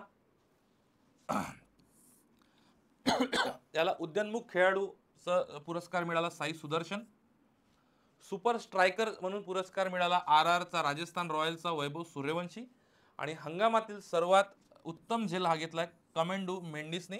आणि फेअर प्ले अवॉर्ड जर बघितला तर चेन्नई सुपर किंगला मिळालाय. सर्वात मौल्यवान खेळाडू जर बघितला तर सूर्यकुमार यादव हा MIचा ठरलाय, मुंबई इंडियन्सचा. आणि सामनावीर अंतिम फेरीमधला कृणाल पांड्या ठरलेला आहे. हे लक्षात असणं गरजेचं आहे. IPL मधलं हे पुरस्कारांची यादी आहे. वेगवेगळ्या खेळाडूंना वेगवेगळे पुरस्कार मिळतात. पर्पल कॅप आहे, ऑरेंज कॅप आहे, म्हणजे त्यानंतर उद्योन्मुख खेळाडू आहे, सुपर स्ट्रायकर आहे, हंगामातील सर्वोत्तम हे वेगवेगळे खेळाडूंचे जे पुरस्कार असतात ही यादी आपण बघितलेली आहे. बरेचदा पर्पल कॅप आणि ऑरेंज कॅपवर सुद्धा आयोगाने प्रश्न विचारलेले आहे IPLच्या संदर्भात. ठीक आहे. चला, आता पुढचा जो तुम्हाला टॉपिक दिसतोय हा जागतिक कसोटी अजिंक्यपद स्पर्धा म्हणजे WTC 2025 बघतोय. जागतिक कसोटी अजिंक्यपद स्पर्धा आपण बघतोय 2025 ची. तर लक्षात घ्या हा लॉर्ड्स मैदानावर लंडनमध्ये 14 जून अंतिम सामना 2025 ला पार पडला. विजेता संघ ठरला याचा दक्षिण आफ्रिका आणि उपविजेता संघ ठरलेला आहे ऑस्ट्रेलिया. तुम्ही हा स्टार पॉईंट करून ठेवा, कारण की जागतिक कसोटी अजिंक्यपद स्पर्धा आहे. याच्यामध्ये वेस्ट इंडिजने काय केलेला, दक्षिण आफ्रिका ने ही स्पर्धा जिंकलेली आहे. उपविजेता संघ जर बघितला तर ऑस्ट्रेलिया ठरलाय. मग आता दक्षिण आफ्रिकाचा जो कर्णधार आहे याचं नाव आहे टेम्बा बाउमा. ठीक आहे. टेम्बा बाउमा हे याचं काय तर नाव आहे, लक्षात असणं तुम्हाला गरजेचं आहे. सामनावीर एडन मार्क्रम ठरला, याने 136 धावा केला. दक्षिण आफ्रिकेने 1998च्या चॅम्पियन ट्रॉफी नंतर पहिल्यांदाच ICC ट्रॉफी जिंकलेली आहे. 1998 नंतर जर विचार केला तर आता 25 आणि 2 27 वर्षानंतर. तर तुम्हाला यावर प्रश्न विचारला जाऊ शकतो, थोडा स्टार पॉईंट करून ठेवा. दक्षिण आफ्रिका WTC चॅम्पियनशिप जिंकणारा तिसरा संघ ठरलेला आहे, लक्षात असू द्या. आणि ही द्विवार्षिक क्रिकेट स्पर्धा आहे. ही स्पर्धा ही स्पर्धा 2 वर्षापेक्षा जास्त काळ खेळली जाते. आणि याच्यामध्ये एकूण सहभागी संघ काय होते तर 9 होते. हे तुम्हाला लक्षात असणं गरजेचं आहे. हे तुम्ही लक्षात असणं गरजेचं आहे. ठीक आहे. त्यानंतर क्रिकेटच्या संदर्भात एक महत्त्वाची न्यूज आहे, ज्याला आपण एक यादी येत असते ICC हॉल ऑफ फेम. ठीक आहे. जे काही खेळाडू याच्यामध्ये कोण समाविष्ट होतात, सहसा ज्यांनी चांगली कामगिरी या क्रिकेटमध्ये केलेली आहे तर त्यांचा समावेश ICC हॉल ऑफ फेमच्या यादीत केला जातो. तो 2025 मध्ये भारतातील महेंद्रसिंग धोनी, ठीक आहे, महेंद्रसिंग धोनी यांचा समावेश केलेला आहे ICC हॉल ऑफ फेम मध्ये. आणि 2025 मध्ये ICC हॉल ऑफ फेम मध्ये एकूण 7 खेळाडूंचा समावेश करण्यात आला. तर त्यांची नावं मी इथं घेणार आहोत, कारण की तुम्हाला यापैकी कुठलंही विचारलं जाऊ शकतं. महेंद्रसिंग धोनी भारत, हाशिम आमला दक्षिण Africa, Matthew Hayden Australia, Grammy Smith दक्षिण आफ्रिका, डॅनियल विक्टोरी न्यूझीलंड, सना मीर पाकिस्तान आणि सारा टेलर इंग्लंड. 2 महिला आणि बाकीचे 5 पुरुष खेळाडू आहे, लक्षात असू द्या. आणि ICC हॉल ऑफ फेम मध्ये समाविष्ट होणारा महेंद्रसिंग धोनी हा भारताचा 11वा खेळाडू आहे. ठीक आहे. महेंद्रसिंग धोनी हा 11वा खेळाडू आहे. मग या अगोदरचे जे काही खेळाडू आहेत त्यांचे नाव तुम्हाला लक्षात पाहिजे. बिशन सिंग बेदी भारतीय खेळाडू आपण बघतोय फक्त ज्यांना ICC हॉल ऑफ फेम मध्ये समावेश आहे. सुनील गावस्कर कपिल देव, अनिल कुंबळे, राहुल द्रविड, सचिन तेंडुलकर, विनू मंकड, वीरेंद्र सेहवाग, डायना इडोलजी, नीतू डेव्हिड आणि महेंद्रसिंग धोनी. ठीक आहे, ICC हॉल ऑफ फेम मध्ये महेंद्रसिंग धोनी हा 11वा खेळाडू ठरलेला आहे, हे लक्षात असणं तुम्हाला गरजेचं आहे. ठीक आहे, या अगोदर वीरेंद्र सेहवाग, विनू मंकड, सचिन तेंडुलकर, राहुल द्रविड, अनिल कुंबळे, कपिल देव, सुनील गावस्कर आणि बिशन सिंग बेदी यांचा हॉल ऑफ फेम मध्ये समावेश करण्यात आलेला होता. ठीक आहे, चला नेक्स्ट. त्यानंतर पॅरिस डायमंड लीग स्पर्धा 2025 आपण बघतोय. पॅरिस डायमंड लीग स्पर्धा 2025. ठीक आहे, महत्वाची स्पर्धा आहे. भारताचा जो भालाफेकपटू आहे नीरज चोपडा. ठीक आहे, नीरज चोपडाने डायमंड लीग ॲथलेटिक्स स्पर्धेमध्ये, म्हणजे या जी स्पर्धा आहे या स्पर्धेमध्ये यांनी सुवर्ण पदक पटकावले असं म्हटलंय. ठीक आहे, म्हणजे तुम्हाला साधा सोपा प्रश्न येईल की पॅरिस डायमंड लीग स्पर्धा 2025 मध्ये भारताचा भालाफेकपटू नीरज चोपडाने कोणते पदक पटकावले. मग त्याच्यामध्ये येतील सुवर्ण पदक, रौप्य पदक, कांस्य पदक किंवा यापैकी नाही, अशा स्वरूपाचे प्रश्न तुम्हाला विचारले जाऊ शकतात. पॅरिस स्पर्धेत पारंपरिक प्रतिस्पर्धी ज्युलियन वेबर जर्मनी याला मागे टाकून त्याने बाजी मारलेली आहे. नीरजने 88.16 मीटर अंतरावर भालाफेक केलेली आहे आणि ज्युलियन वेबरने 87.88 मीटर भालाफेक केलेला आहे. 2025 मध्ये झालेल्या दोहा डायमंड लीग मध्ये या स्पर्धेत नीरज चोपडाने रौप्य पदक मिळवले होते. ही पॅरिस डायमंड लीग आहे आणि 2025 मध्ये झालेली दोहा डायमंड लीग मध्ये नीरज चोपडाने रौप्य मिळवलं होतं. म्हणजे तुमचा प्रश्न इथंही बनू शकतो, ठीक आहे, आणि इथंही बनू शकतो. म्हणजे या कंटेंटला तुम्हाला दोन साधारणतः प्रश्न बनू शकतात. दोहा डायमंड लीग आणि Paris Diamond League Neeraj Chopra संदर्भातले प्रश्न तुम्हाला विचारले जातील की तुम्हाला यांनी कुठलं पदक जिंकलेलं आहे. दोहामध्ये रौप्य आणि पॅरिसमध्ये काय सांगितलं तुम्ही तुम्हाला आता, तर पॅरिसमध्ये सुवर्ण पदक. यस. त्यानंतर नेक्स्ट पॉइंट आहे FISU World University Games 2025. FISU World University Games 2025 तुमच्यासाठी महत्त्वाचं आहे. याचं आयोजन स्थळ आहे जर्मनीमध्ये. ही फिजू वर्ल्ड युनिव्हर्सिटी गेम्स 2025चं आयोजन करण्यात आलेलं होतं आणि भारताने 2025 मध्ये या फिजू विश्वविद्यापीठ क्रीडा स्पर्धेमध्ये 12 पदकांसह 20वे स्थान पटकावलेले आहे. यामध्ये फिजू युनिव्हर्सिटी गेममध्ये 12 पदकांसह 20वे स्थान पटकावलेले आहे.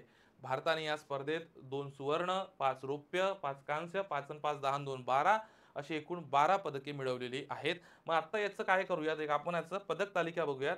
त्याच्यामध्ये पहिला क्रमांक तुम्हाला जपान देशाचा दिसेल 34 सुवर्णासह एकूण 79 पदक तालिकेमध्ये पदक आहे.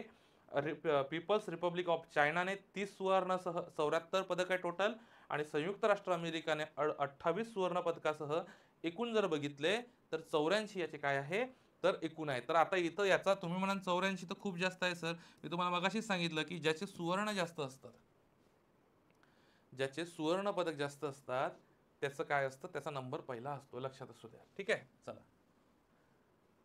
त्यानंतर नेक्स्ट जर बघितलं तर तुम्हाला लक्षात येईल आशियाई पॅरा तिरंदाजी अजिंक्यपद स्पर्धा 2025. आशियाई पॅरा तिरंदाजी अजिंक्यपद स्पर्धा 2025. ठीक आहे, मग आवृत्ती जर बघितलं 8वी आवृत्ती आहे आशियाई पॅरा तिरंदाजी अजिंक्यपद स्पर्धा. ठिकाण आहे बीजिंग चीन आणि कालावधी 2 ते 7 जुलै 2025 आहे. लक्षात असू द्या या कालावधीमध्ये ही स्पर्धा आशियाई पॅरा तिरंदाजी अजिंक्यपद स्पर्धा 2025 पार पडली आणि भारताची एकूण 9 पदके आहे. त्याच्यामध्ये 3 सुवर्ण, 3 रौप्य आणि 3 कांस्य. ठीक आहे, चीनचं जर बघितलं तर एकूण 17 पदके आहे, भारत 9 पदके आहे आणि सिंगापूरचे 1 पदक आहे, लक्षात असू द्या. ठीक आहे, Khelo India para games. Khelo India para games बद्दल आपण बघतोय. खेलो इंडिया पॅरा गेम्स याची आवृत्ती आहे दुसरी आणि याचं शुभंकर जे होतं हे उज्ज्वला याचं शुभंकर होतं. याची टॅगलाईन होती हौसलो की उडान आणि सर्वाधिक पदके ही हरियाणाने जिंकलेली आहे 104 पदक, 104 पदक खेलो इंडिया पॅरा गेम्स. ठीक आहे, खेलो इंडिया पॅरा गेम्स लक्षात असणं तुम्हाला गरजेचं आहे. Khelo India para games. मग आता याच्यामध्ये हे झालं तर भारताने नाही, हा एक दुसरा टॉपिक आहे, लक्षात घ्या. भारताने थायलंडमध्ये आयोजित आशियाई पॅरा बॅडमिंटन अजिंक्यपद स्पर्धा 2025 मध्ये एकूण 27 पदके जिंकलेली आहेत. किती? 27. त्यामध्ये 4 सुवर्ण, 10 रौप्य, 13 कांस्य आणि भारत पदक तालिकेचा प्रथम क्रमांकावर राहिलेला आहे. कोणता आहे हे स्टार पॉईंट करून ठेवा. आशियाई पॅरा बॅडमिंटन अजिंक्यपद स्पर्धा 2025 यावर सुद्धा तुम्हाला प्रश्न विचारला जाऊ शकतो. अतिशय महत्त्वाचा कंटेंट आहे. ठीक आहे, जसं आपण इंडियन प्रीमियर लीग बघतो तसंच आपण काय असतं महिला प्रीमियर लीग आहे 2025 ची. ठीक आहे, तर याच्यामध्ये लक्षात घ्या, मुंबई इंडियन्स संघाने दिल्ली कॅपिटल संघाचा 8 गडी राखून पराभव करत विजेतेपद पटकावलं आहे. मुंबई इंडियन्स विजेता संघ ठरला आहे WPLचा वुमन्स प्रीमियर लीग. उपविजेता संघ ठरला आहे दिल्ली कॅपिटल्स, हे लक्षात पाहिजे. आतापर्यंत तर यावर प्रश्न नाही आले, पण भविष्यात प्रश्न वुमन्स प्रीमियर लीगवर विचारले जाऊ शकतात, त्यामुळे हा महत्त्वाचा टॉपिक आहे. फेब्रुवारी ते मार्चच्या दरम्यान म्हणजे या कालावधीमध्ये ही वुमन्स प्रीमियर लीग 2025 पार पडली. आणि याची आवृत्ती बघा, त्याची आवृत्ती होती 3री. आणि ऑरेंज कॅप नेट सायवर याला मिळालं आणि पर्पल कॅप अमेलिया केअर हिला मिळालेलं आहे, लक्षात असू द्या. कारण ऑरेंज कॅप पर्पल कॅप तुम्हाला माहीत असणं गरजेचं आहे. ऑरेंज कॅप कशासाठी असते आणि पर्पल कॅप कशासाठी दिली जाते, मला प्लीज कमेंट बॉक्समध्ये तुम्ही टाकू शकता. ठीक आहे, चला नेक्स्ट. आता आपण जर बघितलं, पुढची जी स्पर्धा आहे अतिशय महत्त्वाची आहे, ऑस्ट्रेलियन ओपन 2025.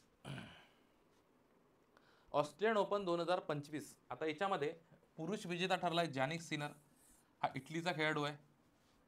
मला वाटतं हा फ्रेंच ओपनमध्ये उपविजेता होता. पुरुष उपविजेता अलेक्झांडर झेरेव, हा जर्मनीचा खेळाडू ठरलेला आहे. महिला विजेतीमध्ये मॅडिसन क्विच ठरलेली आहे आणि महिला उपविजेतीमध्ये आयर्ना सबलेंका ठरलेली आहे. आणि जानिक सिनरचे सलग दुसऱ्यांदा आहे ऑस्ट्रेलियन ओपनचे विजेतेपद ठरलेले आहे. ही स्पर्धा सुद्धा तुम्हाला येणाऱ्या परीक्षेसाठी महत्त्वाची आहे. ठीक आहे. त्यानंतर क्रीडा घडामोडीमध्ये 9वी आशियाई हिवाळी स्पर्धा 2025 बाबत आपण बघतोय. 9वी आशियाई हिवाळी स्पर्धा 2025 बाबत आपण बघतोय. याच्यामध्ये चीनमध्ये ही स्पर्धा पार पडली आणि याच्यात विशेष म्हणजे या स्पर्धेत भारताला एकही पदक जिंकता आले नाही. ठीक आहे, चला. त्यानंतर 32वी विजय हजारे ट्रॉफी 2024-25. 32वी विजय हजारे ट्रॉफी 2024-25 बाबत आपण बघतोय. त्यामध्ये सुरुवात जर बघितली तर 93-94 पासून या स्पर्धेची सुरुवात झालेली आहे. भारतीय क्रिकेट नियामक मंडळ या स्पर्धेचं आयोजक आहे. आणि विजेता संघ कर्नाटक ठरलाय 5व्यांदा आणि उपविजेता संघ ठरलाय विदर्भ आणि मालिकावीर ठरलाय करुण नायर, हा विदर्भ संघाचा आहे, लक्षात असणं तुम्हाला गरजेचं आहे. ठीक आहे, चला. 67वी महाराष्ट्र केसरी स्पर्धा 2025 बाबत जर आपण बघितलं तर 1961ला ही महाराष्ट्र केसरी स्पर्धा जी आहे याची सुरुवात झाली होती.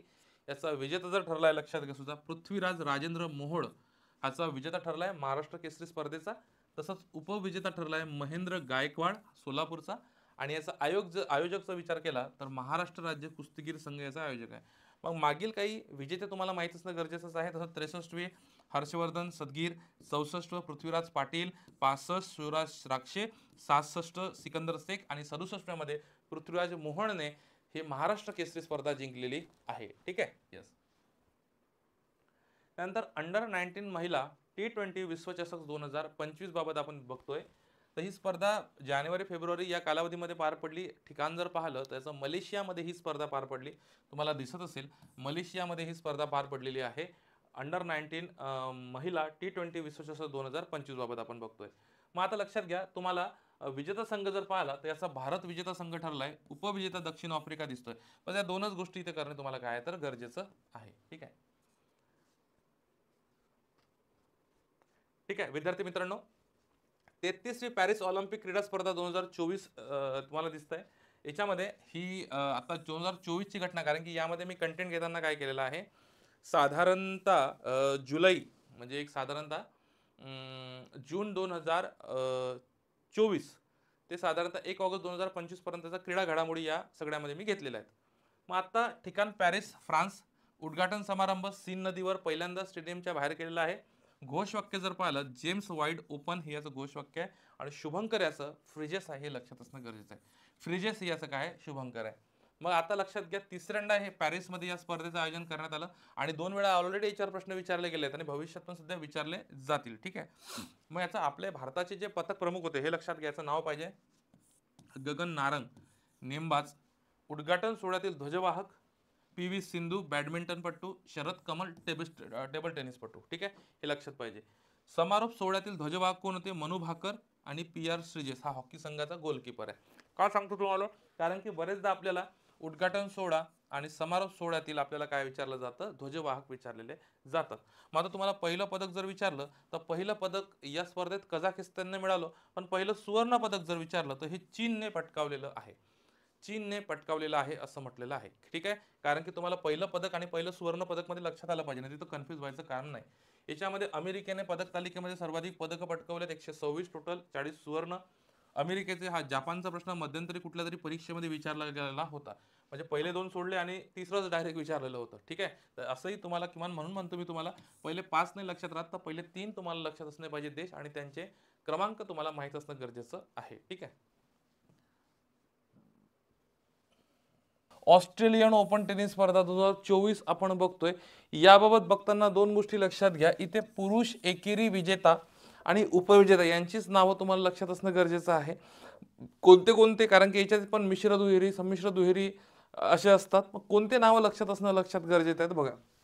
ऑस्ट्रेलियन ओपन टेनिस स्पर्धा 2024 मध्ये विजेता हा यानिक सिनर आहे. हा जानिक नाही आहे, हा यानिक सिनर आहे. हा इटलीचा खेळाडू आहे. बरेचदा काय होतं, असेही तुम्हाला प्रश्न विचारलेले दिसतात की ऑस्ट्रेलियन ओपन टेनिस स्पर्धा या खेळाडूने जिंकली, तो खेळाडू कुठल्या देशाचा आहे, असा सिंगल लाईनर सुद्धा तुम्हाला प्रश्न दिसतो.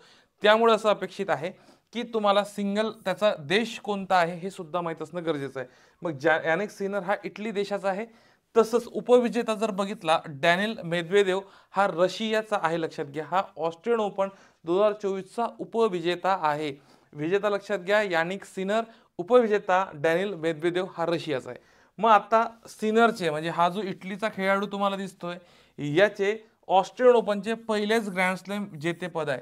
म्हणजे एखाद्या खेळाडूचे पहिले विजेतेपद असेल किंवा एखादा भारतातल्या खेळाडूने ही स्पर्धा जिंकली असेल तर यावर प्रश्न असतो. त्याच्यामुळे स्टार पॉईंट हा एक करून ठेवा, इथे प्रश्न येण्याची शक्यता आहे.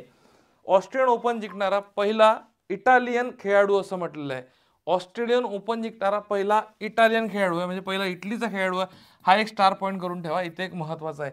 आणि जे विद्यार्थी ज्या ज्या जिल्ह्यातून माझा यूट्यूबचा हा लेक्चर बघतोय चालू घडामोडीचा, कोणत्या कोणत्या जिल्ह्यातून तुम्ही बघताय तर प्लीज कमेंट बॉक्समध्ये टाका, म्हणजे किमान मला लक्षात येईल. आणि भविष्यामध्ये आम्ही संपूर्ण महाराष्ट्रामध्ये विद्यार्थ्यांसाठी सेमिनार घेतोय, तर कोणत्या जिल्ह्यात स्पर्धा परीक्षा करण्याची संख्या जास्त आहे तिथे विद्यार्थ्यांना आम्ही मोफत मार्गदर्शन आणि मेंटॉरशिप प्रोग्राम राबवतोय. मेंटॉरशिप म्हणजे ज्या विद्यार्थ्यांनी 2-4 वर्ष झाले स्पर्धा परीक्षा देत आहे, मात्र त्याची पूर्वपरीक्षा निघत नाही किंवा पूर्वपरीक्षा निघते मुख्य परीक्षा निघत नाही, अशा विद्यार्थ्यांना आम्ही एक प्लॅन तयार करून देतोय. हे मेंटॉरशिप एक प्रोग्राम असेल, हा महाराष्ट्रात स्टेप अप अकॅडमी पहिल्यांदा राबवणार आहे. तर जे जे विद्यार्थी असतील तर त्यांनी सांगायचं की आम्ही या जिल्ह्यातून आहे, मेसेज करा, मी तुम्हाला खरंच रिप्लाय करेल. ठीक आहे, चला. महिला एकेरीमध्ये बघितलं तर महिला एकेरी विजेतीमध्ये बघितलं तर अरिना सबलेंका. ठीक आहे, अरिना सबलेंका ही बेलारूसची आहे आणि उपविजेती ठरली आहे झेंग किनवेन, ही चीनची आहे. मग ही सबलेंका ही जी बेलारूसची खेळाडू आहे ना, हिने ही स्पर्धा म्हणजे ऑस्ट्रेलियन ओपन स्पर्धा ही कितव्यांदा जिंकली, दुसऱ्यांदा जिंकलेली आहे. यानिक सिनरने ही स्पर्धा पहिल्यांदा जिंकलेली आहे, तुम्हाला माहित असणं गरजेचं आहे. आपण ऑस्ट्रेलियन ओपन बघतोय 2024. ठीक आहे, पुरुष एकेरी विजेता उपविजेता बघितला आपण, त्यानंतर तुम्हाला विजेती उपविजेती, आता हे महिला एकेरीमध्ये होतं. ठीक आहे, मग आता पुढं आपण पुरुष दुहेरीमध्ये बघतोय. इथं तुम्हाला हा जो खेळाडू दिसतोय, याचे चित्र दिसतंय, हे रोहन बोपन्ना, भारताचा खेळाडू आहे. आता लक्षात घ्या, पुरुष दुहेरी म्हणजे विजेत्यामध्ये ठरलेला रोहन बोपन्ना. आता रोहन बोपन्ना हा भारताचा आणि मॅथ्यू एबडन हा ऑस्ट्रेलियाचा खेळाडू आहे. पुरुष दुहेरी म्हणजे 2 लोक असतील, पण याचंही नाव, कारण का बरेचदा तुम्हाला असाही प्रेडिक्शन सांगतोय बरं, प्रेडिक्शन असाही प्रश्न विचारला जाऊ शकतो की ऑस्ट्रेलियन ओपन टेनिस स्पर्धा 2024 चे विजेतेपद रोहन बोपन्ना या भारताच्या खेळाडूने पटकावले. त्यांच्यासोबत खालीलपैकी कोणता खेळाडू होता पुरुष दुहेरीमध्ये, तर नाव तुम्हाला लक्षात पाहिजे, मॅथ्यू एबडन हा ऑस्ट्रेलियाचा आहे. प्रश्न काही फ्रेम होऊ शकतात, त्याच्यामुळे तुम्हाला ह्या गोष्टी माहीत पाहिजे.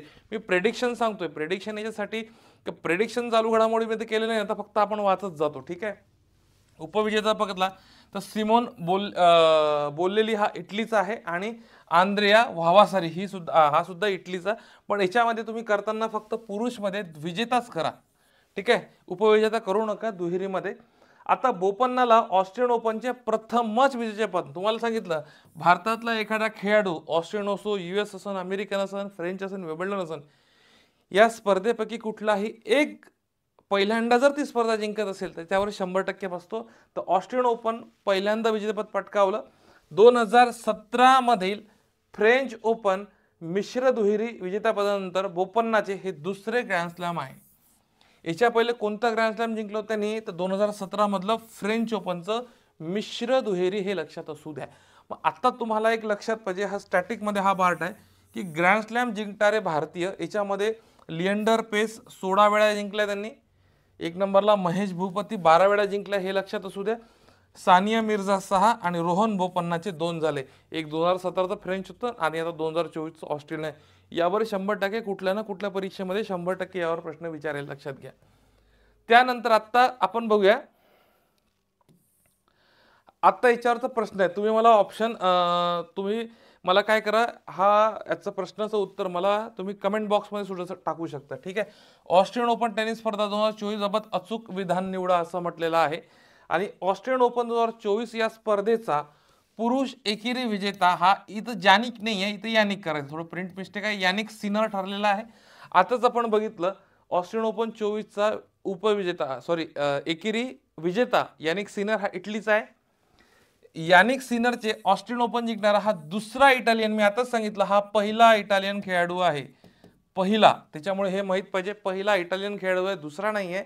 आणि या स्पर्धेत पुरुष दुहेरी गटात रोहन बोपन्ना आणि मॅथ्यू एबडन यांनी विजेतेपद पटकावले, हे सुद्धा बरोबर आहे. रोहन बोपन्ना भारत देशाचा आहे आणि आत्ताच बघितलं आपण मॅथ्यू एबडन हा ऑस्ट्रेलियाचा आहे. आणि लक्षात घ्या, दोन गोष्टी यांच्याबद्दल महत्त्वाचं अजून आहे की रोहन बोपन्नाने पहिल्यांदाच काय झालं, ऑस्ट्रेलियन ओपनचं पुरुष दुहेरीचं विजेतेपद पटकावलं आणि त्याने 2017 साली त्यांनी फ्रेंच ओपनचं विजेतेपद पटकावलं, फ्रेंच ओपन, पण ते कुठलं तर मिश्र दुहेरीमध्ये, हे कधीही 2017 मध्ये फ्रेंच ओपन. मग आता हे लक्षात असू द्या, कारण की जेव्हा एखादं आत्ताचं विजेतेपद आहे हे डायनामिकमध्ये ही घडामोडी घडलेली आहे, याचं स्टॅटिक सुद्धा विचारलं जाऊ शकतं, म्हणून हे तुम्हाला याचं स्टॅटिक सुद्धा माहीत पाहिजे. रोहन बोपन्नाचं फ्रेंच 2017 मध्ये सुद्धा यांनी जिंकलं होतं. मग इथे तुम्हाला उत्तर जर पाहिलं तर अ आणि क म्हणजे पर्याय क्रमांक 3 याचं काय येईल तर बरोबर येईल, पर्याय क्रमांक 3. चला, त्यानंतर अतिशय महत्त्वाची स्पर्धा आहे. मागच्या जे मी राज्यसेवेला लेक्चर घेतले होते, तुम्हाला सांगितलं होतं की आशियाई क्रीडा स्पर्धावर प्रश्न येणार येणार येणार, तो पुन्हा येणार. का सांगतोय, ज्या स्पर्धा 4 वर्षातून एकदा होतात, 100% प्रश्न असतो. आणि आता येणाऱ्या परीक्षेमध्ये चान्सेस आहे की पॅरिस ऑलिम्पिक किंवा पॅरिस पॅराऑलिम्पिकवर प्रश्न येण्याची शक्यता आहे. तर हे पूर्ण माहिती किंवा पॅरिस पॅराऑलिम्पिक म्हणा किंवा ऑलिम्पिक म्हणा व्यवस्थित करून जा. मी तर डाटा घेतोच, पण याच्यावर 100% प्रश्न येण्याची शक्यता आहे. आता ही जुलै ते ऑगस्ट दरम्यान पार पडलेली 33वी, क्रमांक लक्षात असू द्या, 33वी पॅरिस पॅराऑलिम्पिक, पॅरिस ऑलिम्पिक आहे, पॅराऑलिम्पिक आपण नंतर घेऊया, ही ऑलिम्पिक क्रीडा स्पर्धा आहे. ठिकाण जर माहीत पडलं तर हे ठिकाण फ्रान्स, पॅरिस इथे पार पडलं. आणि उद्घाटन समारंभ हा एक लक्षात घ्या सीन नदीवर झाला. इथं थोडं स्टार पॉइंट करून घ्या. आता हा महत्वाचा काय आहे हे लक्षात घ्या की आतापर्यंत जे काही ऑलिम्पिक स्पर्धेचे उद्घाटन होत होतं ते स्टेडियमच्या आतमध्ये होत होतं, पण पहिल्यांदाच हे स्टेडियमच्या बाहेर पडलेलं आहे. बाहेर म्हणजे या सीन नदीवर झालेलं आहे. तर हे सीन नावाची नदी पॅरिस फ्रान्समध्ये, हे लक्षात असू द्या, नदीचं नावही विचारलं जाऊ शकतं कोणत्या नदीवर. तसंच याचं घोषवाक्य लक्षात घ्या, गेम्स वाईड ओपन हे याचं घोषवाक्य आहे, लक्षात असू द्या. म्हणजे काही सिंगल लाइनर प्रश्न येऊ शकतो किंवा मल्टी लाइनर. मागच्या आशियाई क्रीडा स्पर्धावर तुम्हाला सांगतो उद्घाटन समारंभामध्ये ते लवलीना बोरगोहनवर प्रश्न होता, पण ऍक्च्युली लवलीना बोरगोहन तर बॉक्सर होती ना, पण पुढे लोक पोरांनी बायला तिथं नेमबाज होता, दिलं उत्तर हाणून. तसं नाही चालत, तुम्हाला बारीक बारीक बारीक गोष्टी लक्षात ठेवणं गरजेचं आहे. मग शुभंकर जर पाहिलं तर फ्रिजेस याचं काय आहे, शुभंकर आहे, ठीक आहे. मग या फ्रिजेसला आपण त्या फ्रान्सचे जे प्रतीक असे टोप्या वगैरे असतात ते त्याला म्हटलं जातात. आता सहभागी देश जर पाहिले तर 204 देश या 33वी ऑलिम्पिक स्पर्धेमध्ये सहभागी झाले होते. आता जर विचार केला तर 1900 आणि 2024 नंतर तिसऱ्यांदा, म्हणजे आता 2024 मध्ये पॅरिसमध्ये या स्पर्धेचे काय केलं होतं तर आयोजन केले होते. तिसऱ्यांदा, हे लक्षात असू द्या, तिसऱ्यांदा. आणि 3 वेळा ऑलिम्पिकचे आयोजन करणारे पॅरिस हे लंडन नंतरचे दुसरे शहर ठरलेले आहे. 3 वेळा, म्हणजे लंडनमध्ये सुद्धा 3 वेळा झालाय, आता पॅरिसमध्ये सुद्धा काय झालेलं आहे, फ्रान्समध्ये 3दा झालंय. तुम्हाला हे लक्षात असलं पाहिजे. मग याचं अजून आपण एक महत्त्वाचं बघू की आता ऑलिम्पिक मधलं भारताचं पथक बघूया, याच्याविषयी थोडं माहिती बघूया. सहभागी खेळाडू बघितले तर टोटल 117 खेळाडू होते. 16 खेळमध्ये 117 खेळाडूचा आकडा लक्षात असू द्या. पथक प्रमुख कोण होतं, हे गगन नारंग होते, हे नेमबाज आहे भारताचे, हे भारताचे पथक प्रमुख होते, हे लक्षात असू द्या. पथक प्रमुख होते हे लक्षात असणं गरजेचं आहे. आणि उद्घाटन सोहळ्यामध्ये जे ध्वजवाहक होते हे PV सिंधू होते. ध्वजवाहक कोण होते? PV सिंधू. PV सिंधू बॅडमिंटनपटू आहे आणि म्हटलंय शरद कमल अचंता हे टेबल टेनिसपटू आहे. यांना टेबल टेनिसपटू जे शरद कमल अचंता आहे, मागच्या वर्षीचा मेजर ध्यानचंद खेलरत्न पुरस्कार भेटला. मग आता 2024चे मेजर ध्यानचंद खेलरत्न पुरस्कार जाहीर झालेले आहे. हे मेजर ध्यानचंद खेलरत्न पुरस्कार 4 खेळाडूंना भेटले आहेत. त्याचे नावं तुम्ही मला कमेंट बॉक्समध्ये टाका. तसंच हा पुरस्कार कोणाला दिला जातो, पुरस्काराची सुरुवात कधी आहे आणि पहिला पुरस्कार कोणाला दिला गेला मेजर ध्यानचंद खेलरत्न पुरस्कारावर तुम्ही माहिती मला कमेंट बॉक्समध्ये टाकू शकता. ठीक आहे, तुमची सुद्धा रिव्हिजन होणार आहे. तसंच उद्घाटन सोहळा बघितला, तसंच तुम्ही समारोप सोहळा बघा. समारोप सोहळ्यामध्ये 2 खेळाडू होते. त्याच्यामध्ये मनू भाकर होती. ठीक आहे, नेमबाज. नुकतंच मनू भाकरला कोणता पुरस्कार क्रीडा क्षेत्रातला भेटलेला आहे हे मला कमेंट बॉक्समध्ये टाका. आणि PR श्रीजेश. आता हा PR श्रीजेश कोण आहे? तर हा हॉकी संघाचा गोलकीपर आहे. PR श्रीजेश हॉकी संघाचा गोलकीपर आहे. लक्षात असू द्या. हे उद्घाटन सोहळा, समारोप सोहळा हे लक्षात असू द्या. यावर प्रश्न रिपीट होतील, कारण की मी आतापर्यंत जेवढेही ज्या ऑलिम्पिकच्या स्पर्धा, राष्ट्रकुल झाल्या, एशियन गेम झाल्या, आशिया क्रीडा स्पर्धा झाल्या, याच्यातले जेव्हा मल्टीलाइनर प्रश्न आलेत ना, तर चौकट काय बनवायची याच्यात, चौकट काय बनवायची याची, तर लक्षात घ्या. तुम्हाला समारंभ, उद्घाटन याच्यातले जे ध्वजवाहक खेळाडू होते हे लक्षात असणं गरजेचं आहे आणि शुभंकर सुद्धा लक्षात असणं गरजेचं आहे. तसंच आता पहिले पदकाचा जर विचार केला तर पहिले पदक कझाकिस्तानला मिळालं. आता हे कसं आहे तर बघूया. पॅरिस ऑलिम्पिकमध्ये कझाकिस्तानच्या अलेक्झांड्रा ली आणि इस्लाम सात्पेयेव या नेमबाजांनी पहिल्या पदकाचा मान मिळवला. म्हणजे तुम्हाला जर विचारलं 33वी पॅरिस ऑलिम्पिक स्पर्धा मधलं पहिलं पदक कोणत्या देशाने पटकावलं, तर तुम्हाला इथं कझाकिस्तान उत्तर लिहावं लागेल. कझाकिस्तान.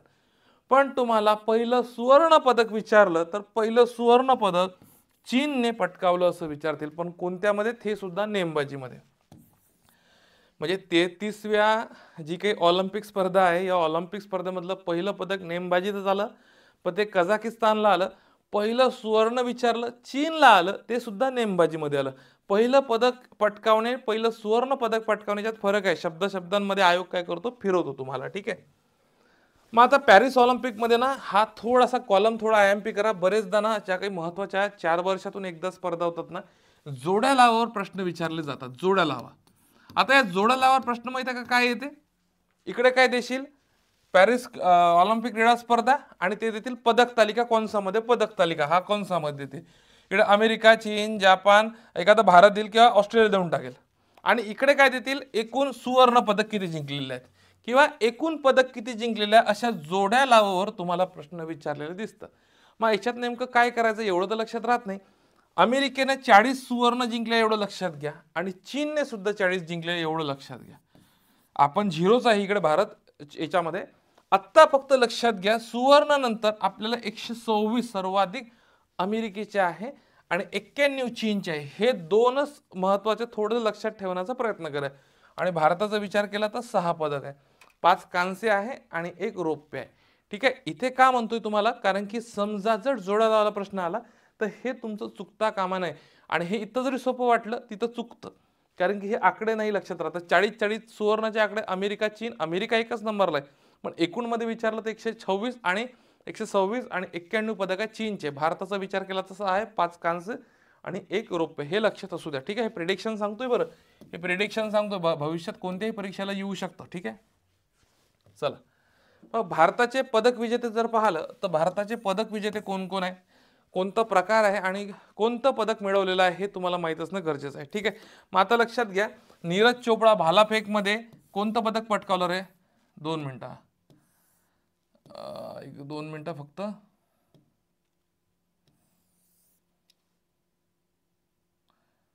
एक 2 मिनिटं. हा बघा, रौप्य पदक पटकावलंय भालाफेक मध्ये कोणी, तर नीरज चोपडाने. मनू भाकर भारताचं पहिलं पदक नेमबाजीमध्ये पटकावलं, कांस्य पदक पटकावलं. मनू भाकर आणि सरबोच्चो सिंग यांनी एकत्रितपणे नेमबाजीमध्ये कांस्य पदक पटकावलं. अमन सेहरावत याने कुस्तीमध्ये कांस्य पदक पटकावलं. हॉकी संघाने हॉकीमध्येच कांस्य पदक पटकावलं. आणि स्वप्नील कुसाडे हा कुठल्या जिल्ह्यातला आहे, महाराष्ट्रातला मला सांगा. यांनी कांस्य पदक पटकावलेलं आहे. कुठल्या जिल्ह्यातला आहे स्वप्नील कुसाडे हे मला तुम्ही कमेंट बॉक्समध्ये टाकू शकता. ठीक आहे. हे झालं इथपर्यंत. आत्ता बघा याच्यावरचा प्रश्न आहे, हा प्रश्न बघा आणि प्रश्न बघितल्यानंतर मला थोडं तुम्ही कमेंट बॉक्समध्ये टाकू शकता, म्हणजे तुम्हाला अंदाज येईल की साधारणतः हा प्रश्न बघताना तुम्ही याला कसं सॉल्व्ह करता, कारण की मी मल्टी लेव्हल प्रश्न टाकले आहेत. बघा लक्षात घ्या, तुम्ही मला कमेंट बॉक्समध्ये टाका उत्तर. ठीक आहे. पॅरिस ऑलिम्पिक क्रीडा स्पर्धा 2024 बाबत बिनचूक किंवा अचूक विधान निवडा असं म्हटलेलं आहे. अचूक विधान निवडा असं म्हटलेलं आहे. मनू भाकर या खेळाडूने, मी इकडून उभा राहतो म्हणजे तुम्हाला जास्त लक्षात येतो प्रश्न दिसेल. मनू भाकर या खेळाडूने भारतासाठी या स्पर्धेतलं पहिलं पदक पटकावलं, म्हणजे हे विधान बरोबर आहे. यस. या स्पर्धेचे शुभंकर जे होते हे फ्रिजेस होते, फ्रिजेस, हेही लक्षात घ्या. आणि या स्पर्धेत उद्घाटन सोहळ्यातील ध्वजवाहक, आता हा उद्घाटन सोहळ्यातला ध्वजवाहक पी.व्ही. सिंधू आणि शरद कमल अचंता. हे टेबल टेनिस आणि पी.व्ही. सिंधू काय खेळते मला प्लीज कमेंट बॉक्समध्ये टाका. या स्पर्धेत उद्घाटन सोहळ्यातले ध्वजवाहक पी.व्ही. सिंधू होते आणि शरद कमल अचंता काय होते, हे दोन खेळाडू हेच होते. त्यानंतर या स्पर्धेतले पहिले सुवर्ण पदक कझाकिस्तान या देशाने पटकावले. आता इथं काय म्हटलं आहे, पहिले सुवर्ण पदक कझाकिस्तान या देशाने पटकावलेले आहे. तर लक्षात घ्या, मगाशीच सांगितलं पहिले सुवर्ण हे चीनने पटकावले आहे नेमबाजीमध्ये. चीन या देशाने नेमबाजीमध्ये पटकावलेले आहे. नेमबाजी आलं का लक्षात, नेमबाजीमध्ये पटकावलेलं आहे, हे लक्षात असू द्या. आणि इथं कझाकिस्ताननं पटकावलं नेमबाजीमध्ये, पण ते पहिलं होतं, पण यांनी पहिलं सुवर्ण पटकावलं, म्हणजे हा विधान काय तर चूक आहे. तर अचूक उत्तर काय आहे, ते पर्याय क्रमांक अ, ब आणि क, 1 नंबरचं याचं उत्तर आहे. ठीक आहे. चला, त्यानंतर पॅरिस ऑलिम्पिक क्रीडा स्पर्धा 2024 बाबत योग्य विधान निवडा असं म्हटलेलं आहे. योग्य विधान निवडायचं आहे, हा सुद्धा तुम्ही प्रश्न वाचा आणि प्लीज मला कमेंट बॉक्समध्ये टाका. अमेरिकेने या स्पर्धेत पदक तालिकेत प्रथम क्रमांक पटकावला. आताच झालं आपलं, कारण की 126 टोटल पदक जिंकलेले आहे आणि सुवर्ण विचारला तर 40 पदक सुवर्ण जिंकले. कारण की अमेरिका आणि चीनचे सुवर्ण पदक किती आहे, हे साधारणतः 40-40 सारखे आहेत, पण चीनचे एकूण पदक 91, हे लक्षात असू द्या. भारताने या स्पर्धेत पदक तालिकेत 5 कांस्य पदक पटकावले, हे सुद्धा बरोबर आहे. आणि अमेरिका आणि चीन या देशाने पदक तालिकेत सर्वाधिक सुवर्ण पटकावले. सर्वाधिक सुवर्ण बरोबर आहे, म्हणजे 40-40 असे आहे. 40 चीनचे सुद्धा आहे आणि 40 कशाचे आहे, अमेरिकेचे सुद्धा आहे, लक्षात असू द्या. आता मात्र कसं आहे, तर याचं उत्तर तीनही हे स्टेटमेंट काय तर बरोबर आहे. तर पर्याय क्रमांक इथे 4 काय येईल, तर पर्याय क्रमांक 4 बरोबर येईल. ठीक आहे. त्यानंतर महत्वाची क्रीडा स्पर्धा आहे अजून विम्बल्डन ओपन टेनिस स्पर्धा. विम्बल्डन ओपन टेनिस स्पर्धा 2024 या स्पर्धेची सुरुवात जर पाहिली तर हे 1877ला झाली आहे. ही दरवर्षी लंडनला पार पडते विम्बल्डन टेनिस स्पर्धा. जगातली सर्वात जुनी 1877ला सुरू झाली. जगातली सर्वात जुनी स्पर्धा आहे. बरेचदा सिंगल लाईन प्रश्न येतील, जगातली सर्वात जुनी टेनिस स्पर्धा कोणती आहे, तर ही विम्बल्डन आहे. मग याचे विजेतेपद पाहूयात. पुरुष एकेरीमध्ये विजेता ठरलाय कार्लोस अल्कराज, हे लक्षात घ्या. विम्बल्डन मध्ये कार्लोस अल्कराज आहे आणि हा स्पेन या देशाचा आहे. कुठल्या देशाचा खेळाडू आहे हे लक्षात असणं गरजेचं आहे. उपविजेता पाहिला नोवाक जोकोविच आहे, हा सर्बियाचा आहे. काय, नोवाक जोकोविच हा सर्बियाचा आहे. तसंच महिला एकेरीमध्ये जर बघितलं तर विजेतीमध्ये बार्बोरा क्रेजिकोवा हे झेक प्रजासत्ताकची आहे आणि उपविजेती जॅस्मिन पाओलिनी हे इटलीची आहे, हे लक्षात असू द्या. ठीक आहे. त्यानंतर पाहिलं तर आत्ता एक थोडं लक्षात घ्या, याच्यावरचा प्रश्न आहे, मला तुम्ही कमेंट बॉक्समध्ये उत्तर टाकू शकता. विम्बल्डन ओपन टेनिस स्पर्धेबाबत योग्य विधान निवडा. विम्बल्डन ओपन 24 या स्पर्धेचा पुरुष एकेरी विजेता इथं यानिक सिनर म्हटलेला आहे, तर हा यानिक सिनर नाही आहे, तर तुम्ही आताच बघितला कार्लोस अल्कराज याचा विजेता आहे. कोण आहे, कार्लोस अल्कराज. हा कार्लोस अल्कराज आहे, अल्कराज विजेता ठरला आहे, यानिक सिनर नाही आहे. कुठल्या देशाचा आहे, स्पेनचा आहे. विम्बल्डन ओपन टेनिस स्पर्धा सर्वात जुनी आहे, आताच ठरवलं आहे, आताच बघितलं आणि स्पर्धेची सुरुवात ही 1877ला झालेली आहे. म्हणून याचं अचूक उत्तर काय येतं तुम्हाला, ब आणि क. तुम्हाला पर्याय क्रमांक 3 दिसतील याचा, ब आणि क. बघा कंटेंट सोबत काही प्रश्न सुद्धा घेतोय, म्हणजे कसे प्रश्नाचे सराव झाला तोही एक महत्वाचा विषय आहे. ठीक आहे. यानंतर अमेरिकन टेनिस स्पर्धा 2024 काय म्हटलंय, अमेरिकन टेनिस स्पर्धा, अमेरिकन टेनिस ओपन 2024 स्पर्धेची सुरुवात ही 1881ला झालेली आहे. न्यूयॉर्क इथे स्पर्धा पार पडते. एकेरीमध्ये जर बघितलं तर यानिक सिनर आहे, इटलीचा आणि विजेता टेलर फिट्स आहे लक्षात घ्या. आणि सिनरचे या कारकिर्दीतील हे दुसरे ग्रँड स्लॅम आहे लक्षात असू द्या इथे, कारण कसं आहे महत्त्वाच्या स्पर्धा यावर प्रश्न येऊ शकतो. आणि महिलामध्ये विजेती बघितली अमेरिकनमध्ये तर आयर्ना सबलेंका ही आहे. इथं फक्त हे स्टार पॉईंट करून ठेवतो, हे लक्षात असू द्या. इथे विजेता, इथं उपविजेता करण्याची गरज नाही, फक्त विजेता लक्षात असू द्या. ठीक आहे. आणि आयर्ना सबलेंकाने प्रथमच अमेरिकन ओपनचे विजेतेपद पटकावले, स्टार पॉईंट करा. अलग लक्षात, एखाद्या देशाच्या खेळाडूने किंवा एखाद्या खेळाडूने त्या स्पर्धेचे पहिल्यांदाच विजेतेपद पटकावले असेल ना, तर तुम्हाला सांगतो त्यावर प्रश्न असतो. पण त्याच्यामुळे इथं स्टार काय, आयर्ना सबलेंकाने प्रथमच अमेरिकन ओपनचे काय पटकावले विजेतेपद, 24चे पटकावले. ठीक आहे. मग आत्ता एक थोडंसं स्टॅटिक बघून घ्यायला महत्वाचं आहे. आत्ता ऑस्ट्रेलियन ओपन स्पर्धा ही जानेवारीत होते आणि हार्ड कोर्टवर खेळली जाते. सुरुवात आहे 1905. फ्रेंच ओपन मे आणि जून महिन्यात होते. क्ले कोर्ट म्हणजे चिकन मातीचं जे मैदान असतं ना, क्ले कोर्ट, त्यावर असते आणि 1890ला सुरुवात आहे. विम्बल्डन ओपन जुलै महिन्यात खेळली जाते, ग्रास कोर्ट म्हणजे त्याला गवती मैदान. ठीक आहे. आणि 1877ला सगळ्यात जुनी. आणि अमेरिकन म्हणजे त्याला आपण US ओपन म्हणतो, ऑगस्ट आणि सप्टेंबर महिन्यात होते हार्ड कोर्टवर, 1881ला खेळली जाते. कारण की तुम्हाला भविष्यात प्रेडिक्शन सांगतो इथं, यावर वर्ग 3ला तर लय प्रश्न येतात, ही स्पर्धा कधी सुरू झाली आणि हे भविष्यात तुम्हालाही विचारलं जाऊ शकतं. जेव्हा मल्टी लाईनर प्रश्न येतो की 3-4 लाईनचा असा, तर एखादं स्टेटमेंट हे सुद्धा टाकू शकतं.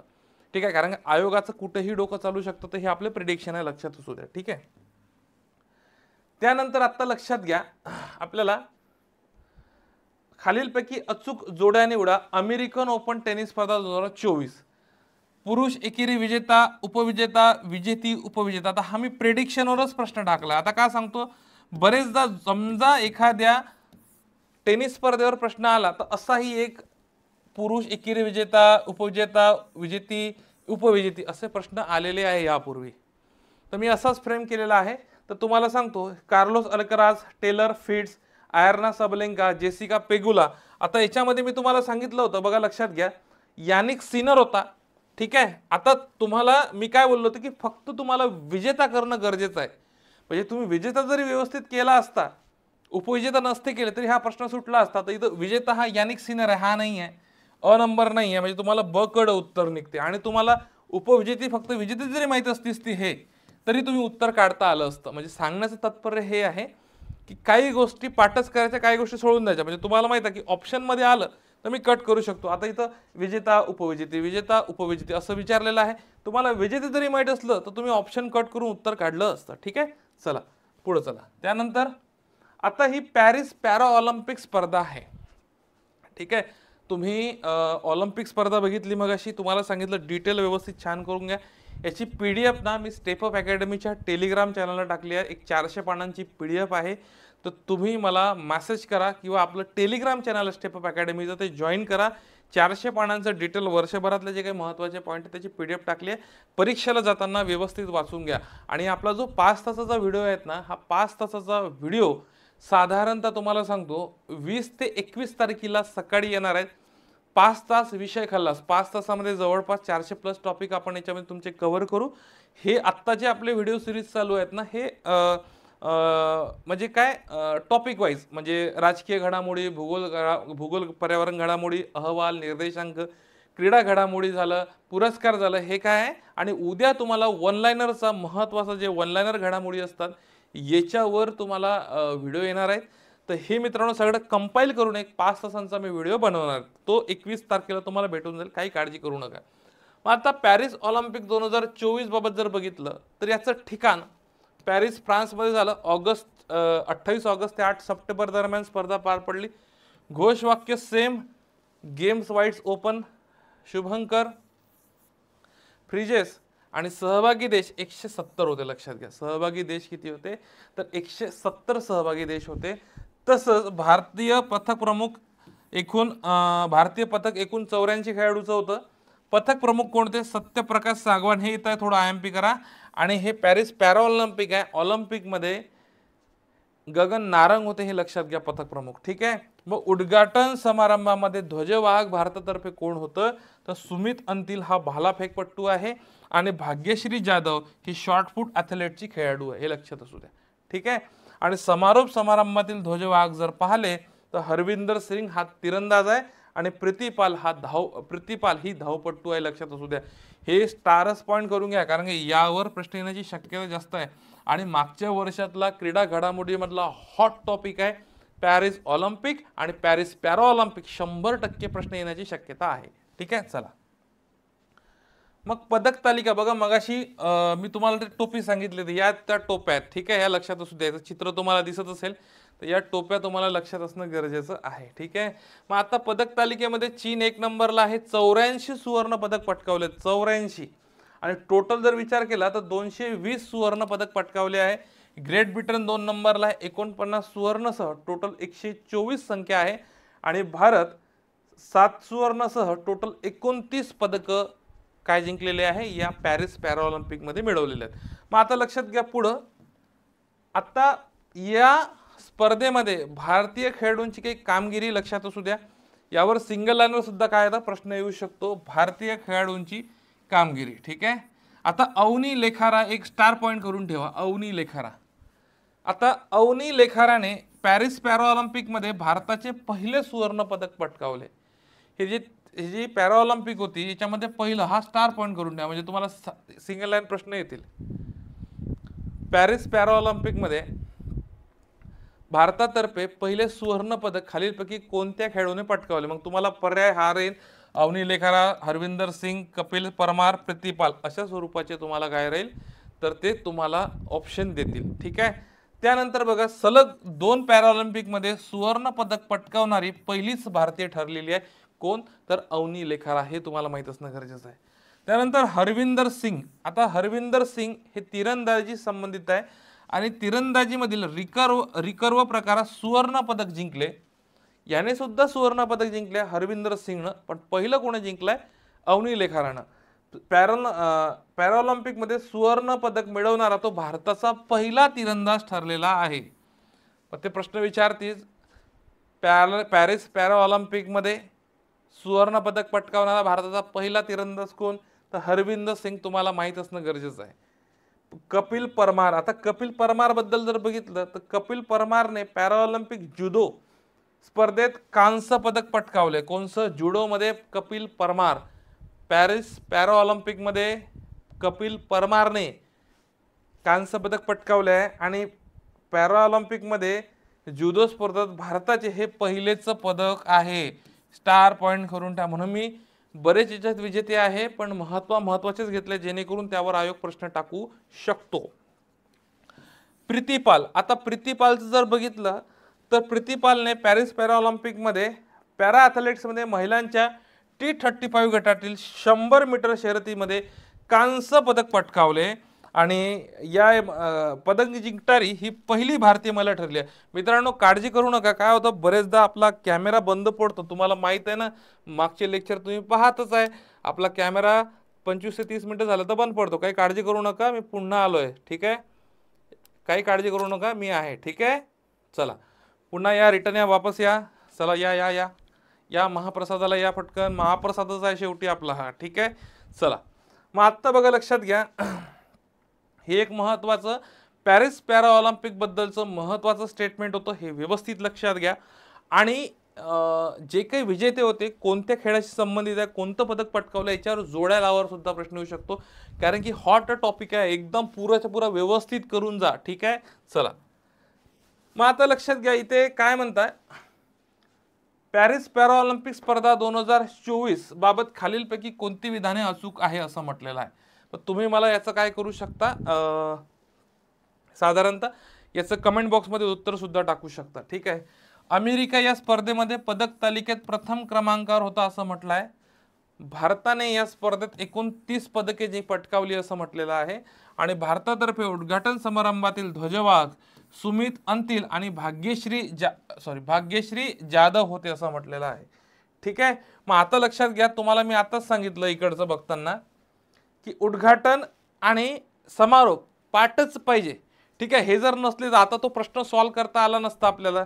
सुमित अंतिल हा भालाफेकपट्टू आहे आणि भाग्यश्री जाधव शॉर्टपुट ॲथलेटिक्स. मग तेव्हा आता लक्षात घ्या थोडं, सुमित अंतिल आणि भाग्यश्री जाधव, पण तुम्हाला आशिया क्रीडामध्ये असाच प्रश्न विचारला होता पण त्यांच्या समोर कोणते खेळाडू आहेत हे लिहिलेलं होतं, तर तुम्हाला हे सुद्धा माहीत असणं गरजेचं आहे. तर या तिन्ही याचा ऑप्शन आहे, पर्याय क्रमांक 4 हे तिन्ही स्टेटमेंट बरोबर आहे.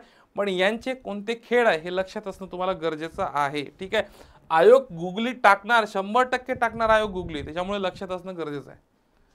पुढची स्पर्धा T20 पुरुष वर्ल्ड कप 2024. स्पर्धेचे राजदूत म्हणून खालीलपैकी कोणाची निवड करण्यात आली? राजदूत, त्याला आपण ब्रँड अँबॅसेडर म्हणू शकतो. ठीक आहे, ब्रँड अँबॅसेडर म्हणू शकतो. मग याच्यामध्ये युवराज सिंग दिसतोय, शाहिद आफ्रिदी दिसतोय, क्रिस गेल दिसतोय आणि महेंद्रसिंग धोनी दिसतोय. तर याचं अचूक उत्तर आहे पर्याय क्रमांक अ, ब, क बरोबर आहे.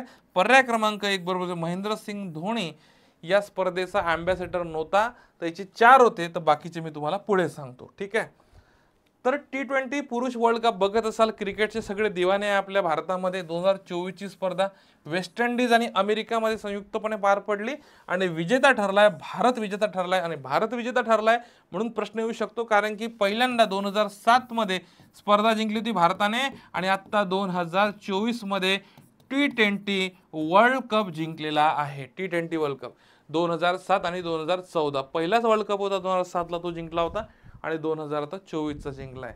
मग याच्यामध्ये उपविजेता ठरलाय दक्षिण आफ्रिका आणि मालिकावीर सिरीजचा मालिकावीर जसप्रीत बुमराह फास्ट बॉलर आहे. त्यानंतर अंतिम सामनावीर हा विराट कोहली ठरलेला आहे आणि smart catch of the match म्हणून सूर्यकुमार यादव यांना पुरस्कार भेटला. तुम्ही बघितलं असेल, त्यांनी असा पकडला ना, असा बाहेर येऊन कॅच पकडली. तुम्ही असं पकडला असेल, पाहिलं असेल की नाही. तर सूर्यकुमार यादवची ती क्लिप महत्त्वाची, जबरदस्त कॅच होती. ठीक आहे, त्यानंतर सर्वाधिक धावा रहमानुल्ला गुरबाजने काढलाय 281 आणि सर्वाधिक विकेट अर्शदीप सिंग आणि फजलक फारुकी आणि अर्शदीप सिंग आहे, 17 विकेट आहे. ठीक आहे, कारण की याच्यापैकी कुठलंही तुम्हाला सिंगल लाईनमध्ये विचारतील तर हे सगळं तोंडपाठ पाहिजे. ओके, आणि आता स्पर्धेचे राजदूत मध्ये तुम्ही युवराज सिंग बघितला तर, क्रिस गेल बघितला तर, शाहिद आफ्रिदी आणि याच्यात हुसेन बोल्ट आहे. ठीक आहे, 100 मीटर मध्ये त्याचा रेकॉर्ड आहे. ठीक आहे, जगात नंबर 1 म्हणजे चित्त्यापेक्षाही फास्ट धावतो म्हणते. ठीक आहे, तर हे 4 जण काय होते, T20 चे राजदूत होते, लक्षात घ्या. ओके, चला. त्यानंतर फ्रेंच ओपन टेनिस स्पर्धा 2024. फ्रेंच ओपन, आता फ्रेंच ओपनचा अभ्यास करताना लक्षात घ्या, ही क्ले कोर्टवर खेळली जाते, चिकन मातीवर ही स्पर्धा खेळली जाते. आणि पुरुष एकेरीमध्ये कार्लोस अल्कराज हा स्पेन या देशाचा विजेता आहे. तुम्हाला मला कमेंट बॉक्समध्ये टाका, ज्याला आपण लाल मातीचा बादशाह म्हणतो, तो म्हणजे लाल मातीचा बादशाह म्हणून कोणाला ओळखलं जातं, मला कमेंट बॉक्समध्ये टाकू शकता. ठीक आहे, विजेता पाहिला तर कार्लोस अल्कराज स्पेन आहे. उपविजेता जर पाहिला तर अलेक्झांडर झेरेव हा जर्मनीचा आहे. महिलामध्ये पाहिलं तर विजेतीमध्ये तुम्हाला इगा स्विएटेक हे पोलंडची दिसते आणि उपविजेती दिसते तुम्हाला जॅस्मिन पाओलिनी इटलीची. फ्रेंच ओपनमध्ये फक्त आता स्टार पॉईंट करून ठेवा, तुम्हाला विजेता इथं माहीत असणं पाहिजे पुरुषमध्ये, आणि महिलामध्ये विजेती तुम्हाला माहीत असणं गरजेचं, इगा स्विएटेक हे तुम्हाला माहीत असणं गरजेचं आहे. ठीक आहे, चला पुढं. आता बघा, लक्षात घ्या. ठीक आहे, चला इथे 2 मिनिटं फक्त. हां, फ्रेंच ओपन टेनिस स्पर्धा 2024 बाबत अचूक विधान निवडा असं म्हटलेलं आहे. अचूक विधान निवडा असं म्हटलेलं आहे. तर पुरुष एकेरी गटात कार्लोस अल्कराज हा खेळाडू विजेता ठरलाय. कोण? कार्लोस अल्कराज हा खेळाडू विजेता ठरलेला आहे. आणि महिला एकेरी गटात जॅस्मिन पाओलिनी हे खेळाडू विजेती ठरलेली आहे. तर पहिलं स्टेटमेंट बरोबर आहे. तर इथं जॅस्मिन पाओलिनी नाही आहे, तर इथे कोण आहे? Iga Swiatek. Iga Swiatek. ठीक आहे, इगा स्विएटेक ही काय ठरलेली आहे, ही याची विजेती ठरलेली आहे. Iga Swiatek. ठीक आहे, हे लक्षात असू द्या. इगा स्विएटेक ही काय ठरलेली आहे, विजेती ठरलेली आहे, लक्षात असू द्या. तुम्हाला दिसतंय इकडे बघा, इगा स्विएटेक हे पोलंडची आहे, लक्षात असू द्या. ठीक आहे, मग असं अचूक उत्तर काय, पर्याय क्रमांक 1 उत्तर येईल. ठीक आहे, त्यानंतर खेलो इंडिया युवा स्पर्धा 2023 बघतोय आपण. आता ही स्पर्धा आवृत्ती 6वी आहे. बरेच आपल्याला खेलो इंडिया युवा स्पर्धा, विद्यापीठ स्पर्धा, हिवाळी स्पर्धा यावर प्रश्न दिसतात. तर ही खेलो इंडिया युवा स्पर्धा 2023 ची आवृत्ती आहे 6व्या नंबरची, ठिकाण चेन्नई, 5-6 ठिकाणी पार पडली. त्याच्यापेक्षा याचं शुभंकर तुम्हाला माहित पाहिजे, वीरा मंगाई शुभंकर आहे. आणि याच्यामध्ये अभ्यास करताना लक्षात घ्या, महाराष्ट्र 1 नंबरला आहे, तामिळनाडू 2 नंबरला आहे, हे लक्षात घ्या. महाराष्ट्राचे एकूण पदकं आणि तामिळनाडूचे एकूण पदकं माहित पाहिजे. आणि स्पर्धा आहे खेलो इंडिया स्पर्धा, 6वी आवृत्ती आहे खेलो इंडियाची. कितवी? 6वी आवृत्ती. आणि पहिला क्रमांक जर पाहिला, चौकट जर तयार केली तर महाराष्ट्राने पहिला क्रमांक पटकावला आहे. महाराष्ट्र, आलं का लक्षात? महाराष्ट्रानं पहिला क्रमांक पटकावला आहे, महाराष्ट्र, हे लक्षात असू द्या. मग यानंतर पुढचं जर पाहिलं तर आता इथे लक्षात घ्या, खेलो इंडिया युवा स्पर्धा 2023 बाबत योग्य विधान निवडा असं म्हटलं आहे. तामिळनाडू राज्यात या स्पर्धेचे आयोजन करण्यात आले. तुम्हाला पाहिलं असेल, तामिळनाडूमधलं चेन्नई, मदुराई, त्रिची, कोइंबतूर हे वेगवेगळे ठिकाण होते. ठीक आहे. आणि याच्यामध्ये म्हटलं आहे की महिला एकेरी हरियाणा राज्याने स्पर्धेत सर्वाधिक सुवर्ण पदक पटकावले. तर मी तुम्हाला आताच सांगितलं, हरियाणा तर इथं 3 नंबरला आहे, म्हणून पहिले 2 तुम्हाला करणं अपेक्षित होतं, कारण की सुवर्णमध्ये सर्वाधिक तुम्हाला 57 दिसतील. ठीक आहे. म्हणजे हरियाणा 3 नंबरला आहे, महाराष्ट्र आपल्याला तुम्हाला 1 नंबरला दिसतील, 57, 2 नंबरला तामिळनाडू दिसतील. म्हणून मी तुम्हाला काय सांगितलं मित्रांनो, पहिले 2 तुम्हाला लक्षात असणं गरजेचं आहे. प्रश्न विचारला तर हा आला पाहिजे. ठीक आहे. चला, मग खेलो इंडिया, आता ही युवा स्पर्धा आपण बघितली. ठीक आहे. मग आता खेलो इंडिया विद्यापीठ स्पर्धा बघतोय. खेलो इंडिया विद्यापीठ स्पर्धा 2024 एक महत्वाचा आहे. खेलो इंडिया विद्यापीठ स्पर्धा 2024 आवृत्ती बघितली तर 4थी आवृत्ती आहे. स्पर्धेची सुरुवात बघितली तर ही 2020ला स्पर्धेची सुरुवात झाली. याचं शुभंकर लक्षात पाहिजे, अष्टलक्ष्मी शुभंकर आहे, याचं फुलपाखरू म्हणतात त्याला. आणि ठिकाण, या ठिकाणी पार पडली, बरेच ठिकाण आहे. पण विद्यापीठ स्पर्धेमध्ये पहिलं विद्यापीठ आहे हे चंदीगड विद्यापीठ आणि दुसरं विद्यापीठ लवली प्रोफेशनल युनिव्हर्सिटी, हे लक्षात असू द्या. या 2 गोष्टी, म्हणजे एक चंदीगड, म्हणजे कशामध्ये? विद्यापीठमध्ये. मागचं आपण महाराष्ट्र युवा स्पर्धेमध्ये बघितलं, हे आपण खेलो इंडिया बघतोय, त्याच्यामुळे कन्फ्यूज व्हायचं नाही. विद्यापीठमध्ये पहिल्या क्रमांकावर चंदीगड 32 सुवर्णसह एकूण 71 पदक. लवली प्रोफेशनल जर बघितलं 20 सोबत एकूण 42 एकूण पदके. तर हे लक्षात घ्या. आणि याचं शुभंकर अष्टलक्ष्मी होतं. पण तुम्हाला काय विचारता येईल, खेलो इंडिया स्पर्धेमध्ये कोणत्या विद्यापीठाने पहिलं हे जिंकलेलं आहे पदक? तर तुम्हाला हेच विचारलं, म्हणजे कोणतं विद्यापीठ पहिल्या स्थानी आहे? तर हे चंदीगड विद्यापीठ आहे. पाठच करून घ्या. ठीक आहे. ही खेलो इंडिया विद्यापीठ स्पर्धा आहे बाळांनो. ही जी पाहिली होती ही युवा स्पर्धा, याच्यात कन्फ्यूज व्हायचं नाही, पोरांचं लई कन्फ्युजन असतं इथं. ठीक आहे. आता बघा, लक्षात घ्या, थोडंसं जर लक्षात घेतलं तर खेलो इंडिया युवा स्पर्धा 2024 बाबत अचूक विधान तुम्हाला विचारताय. मग याच्यामध्ये 2024ची खेलो इंडिया स्पर्धेची ही 4थ्या क्रमांकाची स्पर्धा होती असं म्हटलंय. कितव्या? 4थ्या क्रमांकाची. तर हे बरोबर आहे, मी आताच सांगितलं मगाशी, 4थ्या क्रमांकाची. आणि चंदीगड विद्यापीठ या स्पर्धेत प्रथम क्रमांकावर आहे, चंदीगड. पण दुसऱ्या क्रमांकाचं विद्यापीठ हे तर पहिलंच आहे. मग दुसऱ्या क्रमांकाचं पाहिलं होतं लवली प्रोफेशनल विद्यापीठ. ठीक आहे. लवली प्रोफेशनल विद्यापीठ. ठीक आहे. प्रोफेशनल विद्यापीठ हे दुसऱ्या क्रमांकावर आहे. मग याचं किती पदक आहे? तर टोटल 32 सुवर्णसह 71 एकूण आहे. हे लक्षात असू द्या. ठीक आहे. चला, आता ही खेलो इंडिया हिवाळी स्पर्धा आहे. आता आपण खेलो इंडियाच्या कोणत्या कोणत्या स्पर्धा बघितल्या लक्षात घ्या. खेलो इंडियाच्या स्पर्धा कोणत्या कोणत्या बघितल्या हे लक्षात घ्या. एक पाहिली तुम्ही युवा स्पर्धा, एक पाहिली विद्यापीठ स्पर्धा, विद्यापीठ, आणि तिसरी आता बघतोय आपण ही हिवाळी स्पर्धा. मित्रांनो, का सांगतोय तुम्हाला? कारण की तिन्ही स्पर्धा म्हणजे सारख्या सारख्याच असं नको व्हायला, तुमचं चुकायला नको उत्तर. ठीक आहे. Khelo India, Khelo India, Khelo India युवा, खेलो इंडिया विद्यापीठ आणि खेलो इंडिया हिवाळी स्पर्धा. खेलो इंडिया हिवाळीची ही स्पर्धेची सुरुवात 2020ला झाली. आणि याचं शुभंकर काय होतं? तर हिमबिबट्या. आता हिमबिबट्याची पहिली गणना आली, मी भूगोल पर्यावरण या टॉपिकमध्ये तुम्हाला सांगितलेलं आहे. तसंच याचे 2 टप्प्यात पार पडलं. पण तुम्ही एक लक्षात असू द्या, भारतीय सैन्य दलाने पहिलं पदक पटकावलं आहे. म्हणजे खेलो इंडिया हिवाळीमध्ये पहिलं स्थानावर कोण आहे? भारतीय सैन्य दल. लक्षात असू द्या, भारतीय सैन्य दल, सैन्य दल. आणि दुसऱ्या क्रमांकावर कोण आहे? तर महाराष्ट्र आहे. म्हणजे लक्षात घ्या, आता आपण जर खेलो इंडियाचा विचार केला आपण, ठीक आहे, खेलो इंडिया मध्ये समजा पहिला आपण पाहिलं तो युवा स्पर्धा, त्याच्यामधली पहिली दुसरी विद्यापीठ स्पर्धा, तिसरं पाहिलं आपण हिवाळी स्पर्धा. आता याच्यातले पहिले जर विजेते पाहिले तर युवा खेलो इंडिया युवा स्पर्धेमध्ये महाराष्ट्र 1 नंबरला आहे. खेलो इंडिया विद्यापीठ मध्ये चंदीगड विद्यापीठ आहे, चंदीगड विद्यापीठ. आणि हिवाळी स्पर्धामध्ये भारतीय सैन्य दलाने विजेतेपद पटकावलेत. भारतीय सैन्य दल, ठीक आहे, हे लक्षात असू द्या. भारतीय सैन्य दलाने विजेतेपद पटकावले. त्याच्यामुळे आता खेलो इंडिया हिवाळी स्पर्धा 24 मध्ये कोणता संघ पदक तालिकेत प्रथम आहे तर भारतीय सैन्य दल ब येतील. आणि ब तुम्हाला पर्याय क्रमांक 4 मध्ये दिसते. नाही तर तुम्ही 2 उत्तर गोल नाही करायचं भाऊ, कारण की ब नंबरचं ऑप्शन हे 4 मध्ये दिलेलं आहे. तुम्हाला लक्षात असणं गरजेचं आहे, ठीक आहे. चला पुढचा बघा. त्यानंतर ICC पुरस्कार 2024 क्रीडा क्षेत्राशी संबंधित आहे, अतिशय महत्त्वाचे आहे.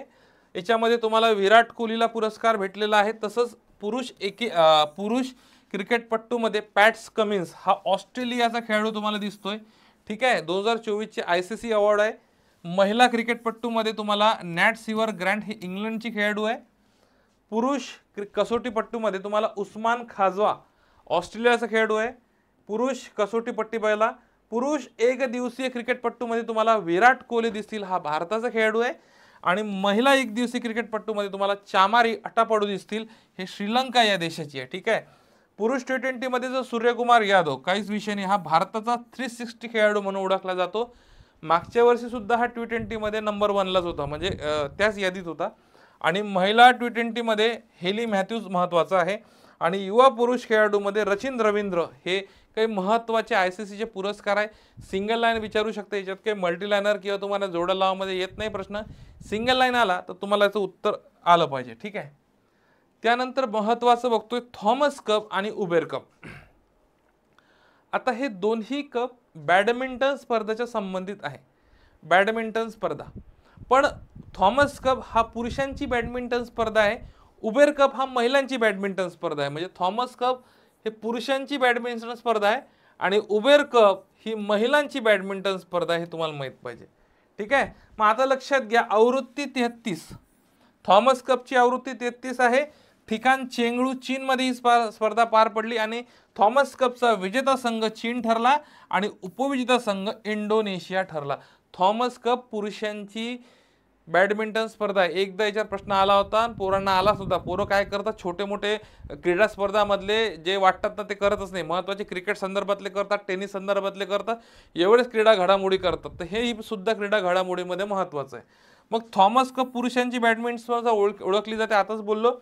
उबेर कप महिलांची बॅडमिंटन स्पर्धा आहे, पण याची आवृत्ती 30वी आहे. हे सुद्धा चीनमध्येच पार पडली, पण विजेता संघ हा चीन होता आणि उपविजेता संघ इंडोनेशिया होता.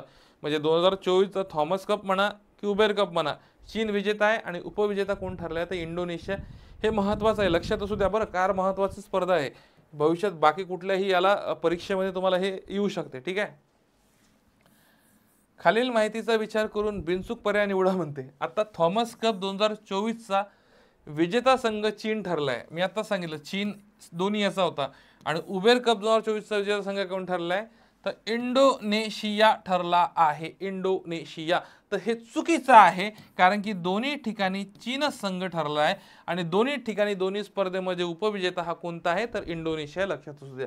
त्याच्यामुळे याचं बरोबर येईल, ठीक आहे. चला आता सुनील छेत्री फुटबॉलपट्टू आहे, भारताचा स्टार फुटबॉलपट्टू आहे. यांनी निवृत्तीची घोषणा केली, त्यामुळे याच्यावर प्रश्न येऊ शकतो. याचा शेवटचा सामना हा 6 जून रोजी कुवेत देशाविरुद्ध खेळलेला आहे.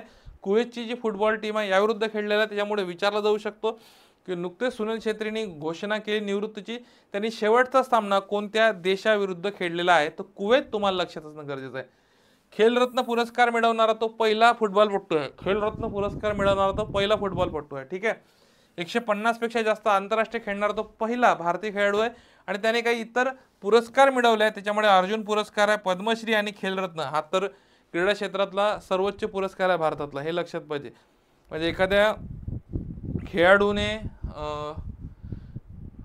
निवृत्ती पटकावली तर ते काय विचारतील, तुम्हाला विचारतील की त्यांनी खालीलपैकी कोणते कोणते पुरस्कार पटकावले, तर हे तुम्हाला विचारलं जाऊ शकतं, ठीक आहे. चला तर आता बघा, सुनील छेत्री फुटबॉलमधून निवृत्तीची घोषणा केली, त्यांच्याबद्दल काय खरं आहे असं विचारलाय, काय खरं. 2021 मध्ये त्याला खेलरत्न पुरस्काराने सन्मानित करण्यात आलं, बरोबर आहे. आणि खेलरत्न पुरस्कार मिळाला तो दुसरा फुटबॉलचा पटू आहे. हा दुसरा नाही आहे रे, हा पहिला आहे, पहिला फुटबॉलपट्टू आहे. ठीक आहे, दुसरा नाही आहे, पहिला फुटबॉलपट्टू आहे. आणि भारत सरकारने त्याला 2011 साली अर्जुन पुरस्कार देऊन सन्मानित करण्यात आलं. हे तिन्ही स्टेटमेंट काय आहे तर बरोबर आहे. ठीक आहे, चला.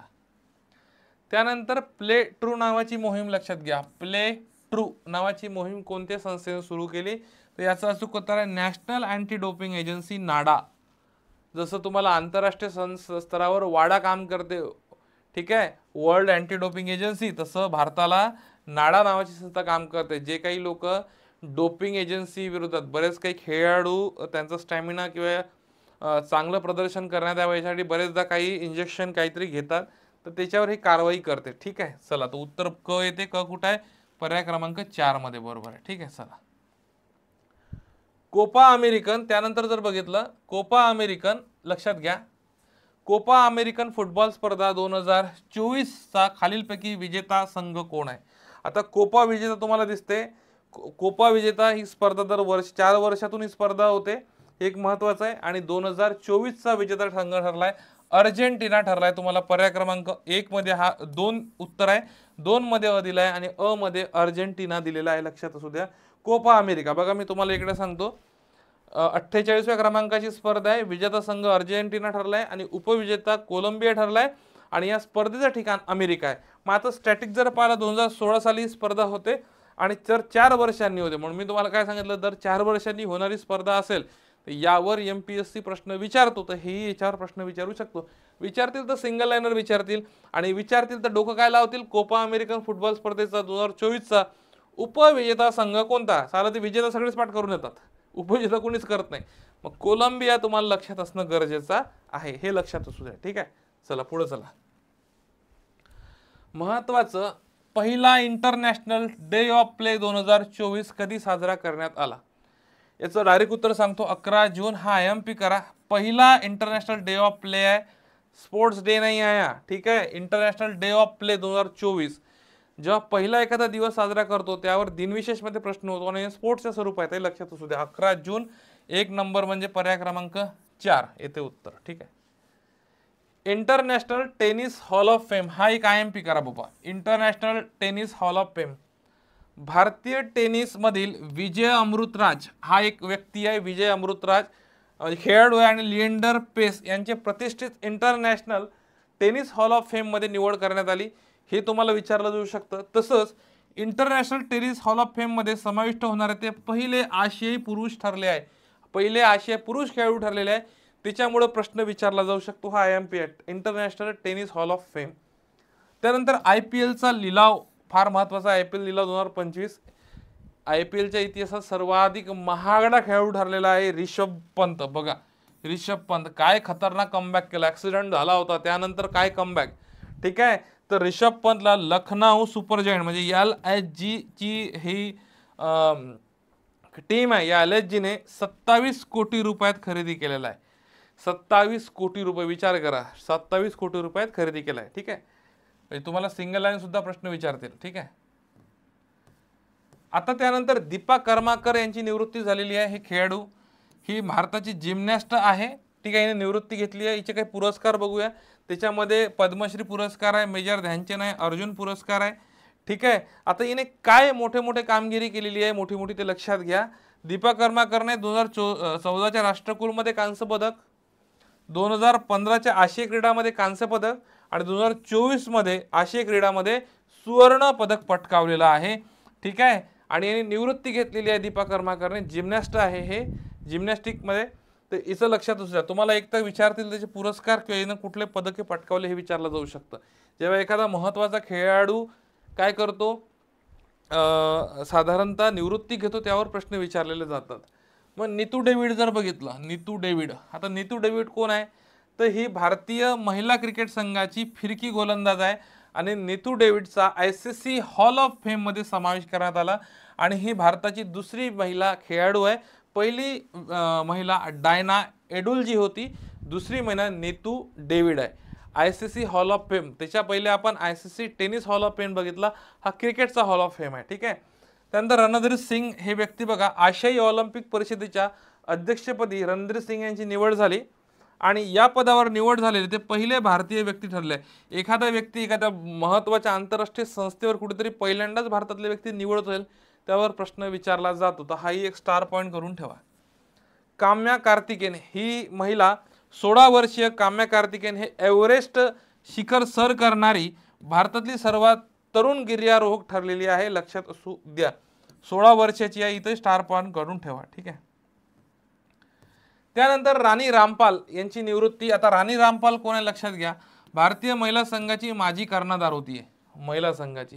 हिला 2020चा खेलरत्न पुरस्कार भेटलेला आहे आणि खेलरत्न पुरस्कार प्राप्त करणारी ती पहिली भारतीय हॉकी महिला खेळाडू आहे. पहिली भारतीय महिला हॉकी खेळाडू आहे खेलरत्न प्राप्त करणारी राणी रामपाल. आणि याचे इतर पुरस्कार पाहिले तर पद्मश्री 2020, 2016ला अर्जुन पुरस्कार मिळवलेला आहे. कोणाबद्दल बघतोय? राणी रामपाल. त्यानंतर क्रिकेटची रणजी ट्रॉफी 2024 बघतोय, 89वी आवृत्ती होती आणि याचा विजेता संघ होता मुंबई आणि उपविजेता संघ आहे विदर्भ. मुंबईने सर्वाधिक आतापर्यंत 42 वेळा या ट्रॉफ्या जिंकलेल्या आहे. ठीक आहे. तर हे काही महत्त्वाचे पुरस्कार होते. ठीक आहे. तर विद्यार्थी मित्रांनो, हे काही महत्त्वाचे क्रीडा घडामोडी होते जे आपण बघितलेले आहेत. आपण 2024 म्हणजे जानेवारी 2024, सॉरी जानेवारी नाही, जून 2024 ते साधारणतः 1 ऑगस्ट पर्यंतचा आपण ज्या काही क्रीडा घडामोडी घडलेल्या आहे, हे सगळे महत्त्वाचे टॉपिक मी या लेक्चर्समध्ये घेतलेले आहेत. तुम्हाला आमचं लेक्चर्स कसं वाटलं तर प्लीज यूट्यूबला कमेंट करा. आणि तुम्हाला कुठल्या काय म्हणता येईल त्याला, की कुठल्या टॉपिकवर लेक्चर अपेक्षित आहे हे सुद्धा तुम्ही कमेंट बॉक्समध्ये टाकू शकता. जास्तीत जास्त विद्यार्थ्यांपर्यंत हा व्हिडिओ शेअर करा. तुमच्या काही अडचणी असतील, तुम्हाला काही चालू घडामोडी या विषयामध्ये अडचण असतील, तुम्ही माझा एक क्रमांक देतो, म्हणजे तुम्हाला भविष्यात जर असलं तुम्हाला मेसेज करू शकता. 7769812010 हा माझा नंबर आहे. श्रीकांत ताडे या नावाने सेव्ह करा. व्हॉट्सअपला मेसेज करू शकता किंवा सर काही चालू घडामोडीबद्दल अडचण आहे किंवा अजून बॅचबद्दल काही तुम्हाला अडचणी असतील तर तुम्ही मला बिनधास्त मेसेज करू शकता. मी जेवढा लवकर होईल तेवढ्या लवकर तुमच्या प्रश्नाचे उत्तर द्यायचा प्रयत्न करेल. विद्यार्थी मित्रांनो, येणाऱ्या परीक्षेसाठी तुम्हाला मनपूर्वक शुभेच्छा. Thank you very much. All the very best.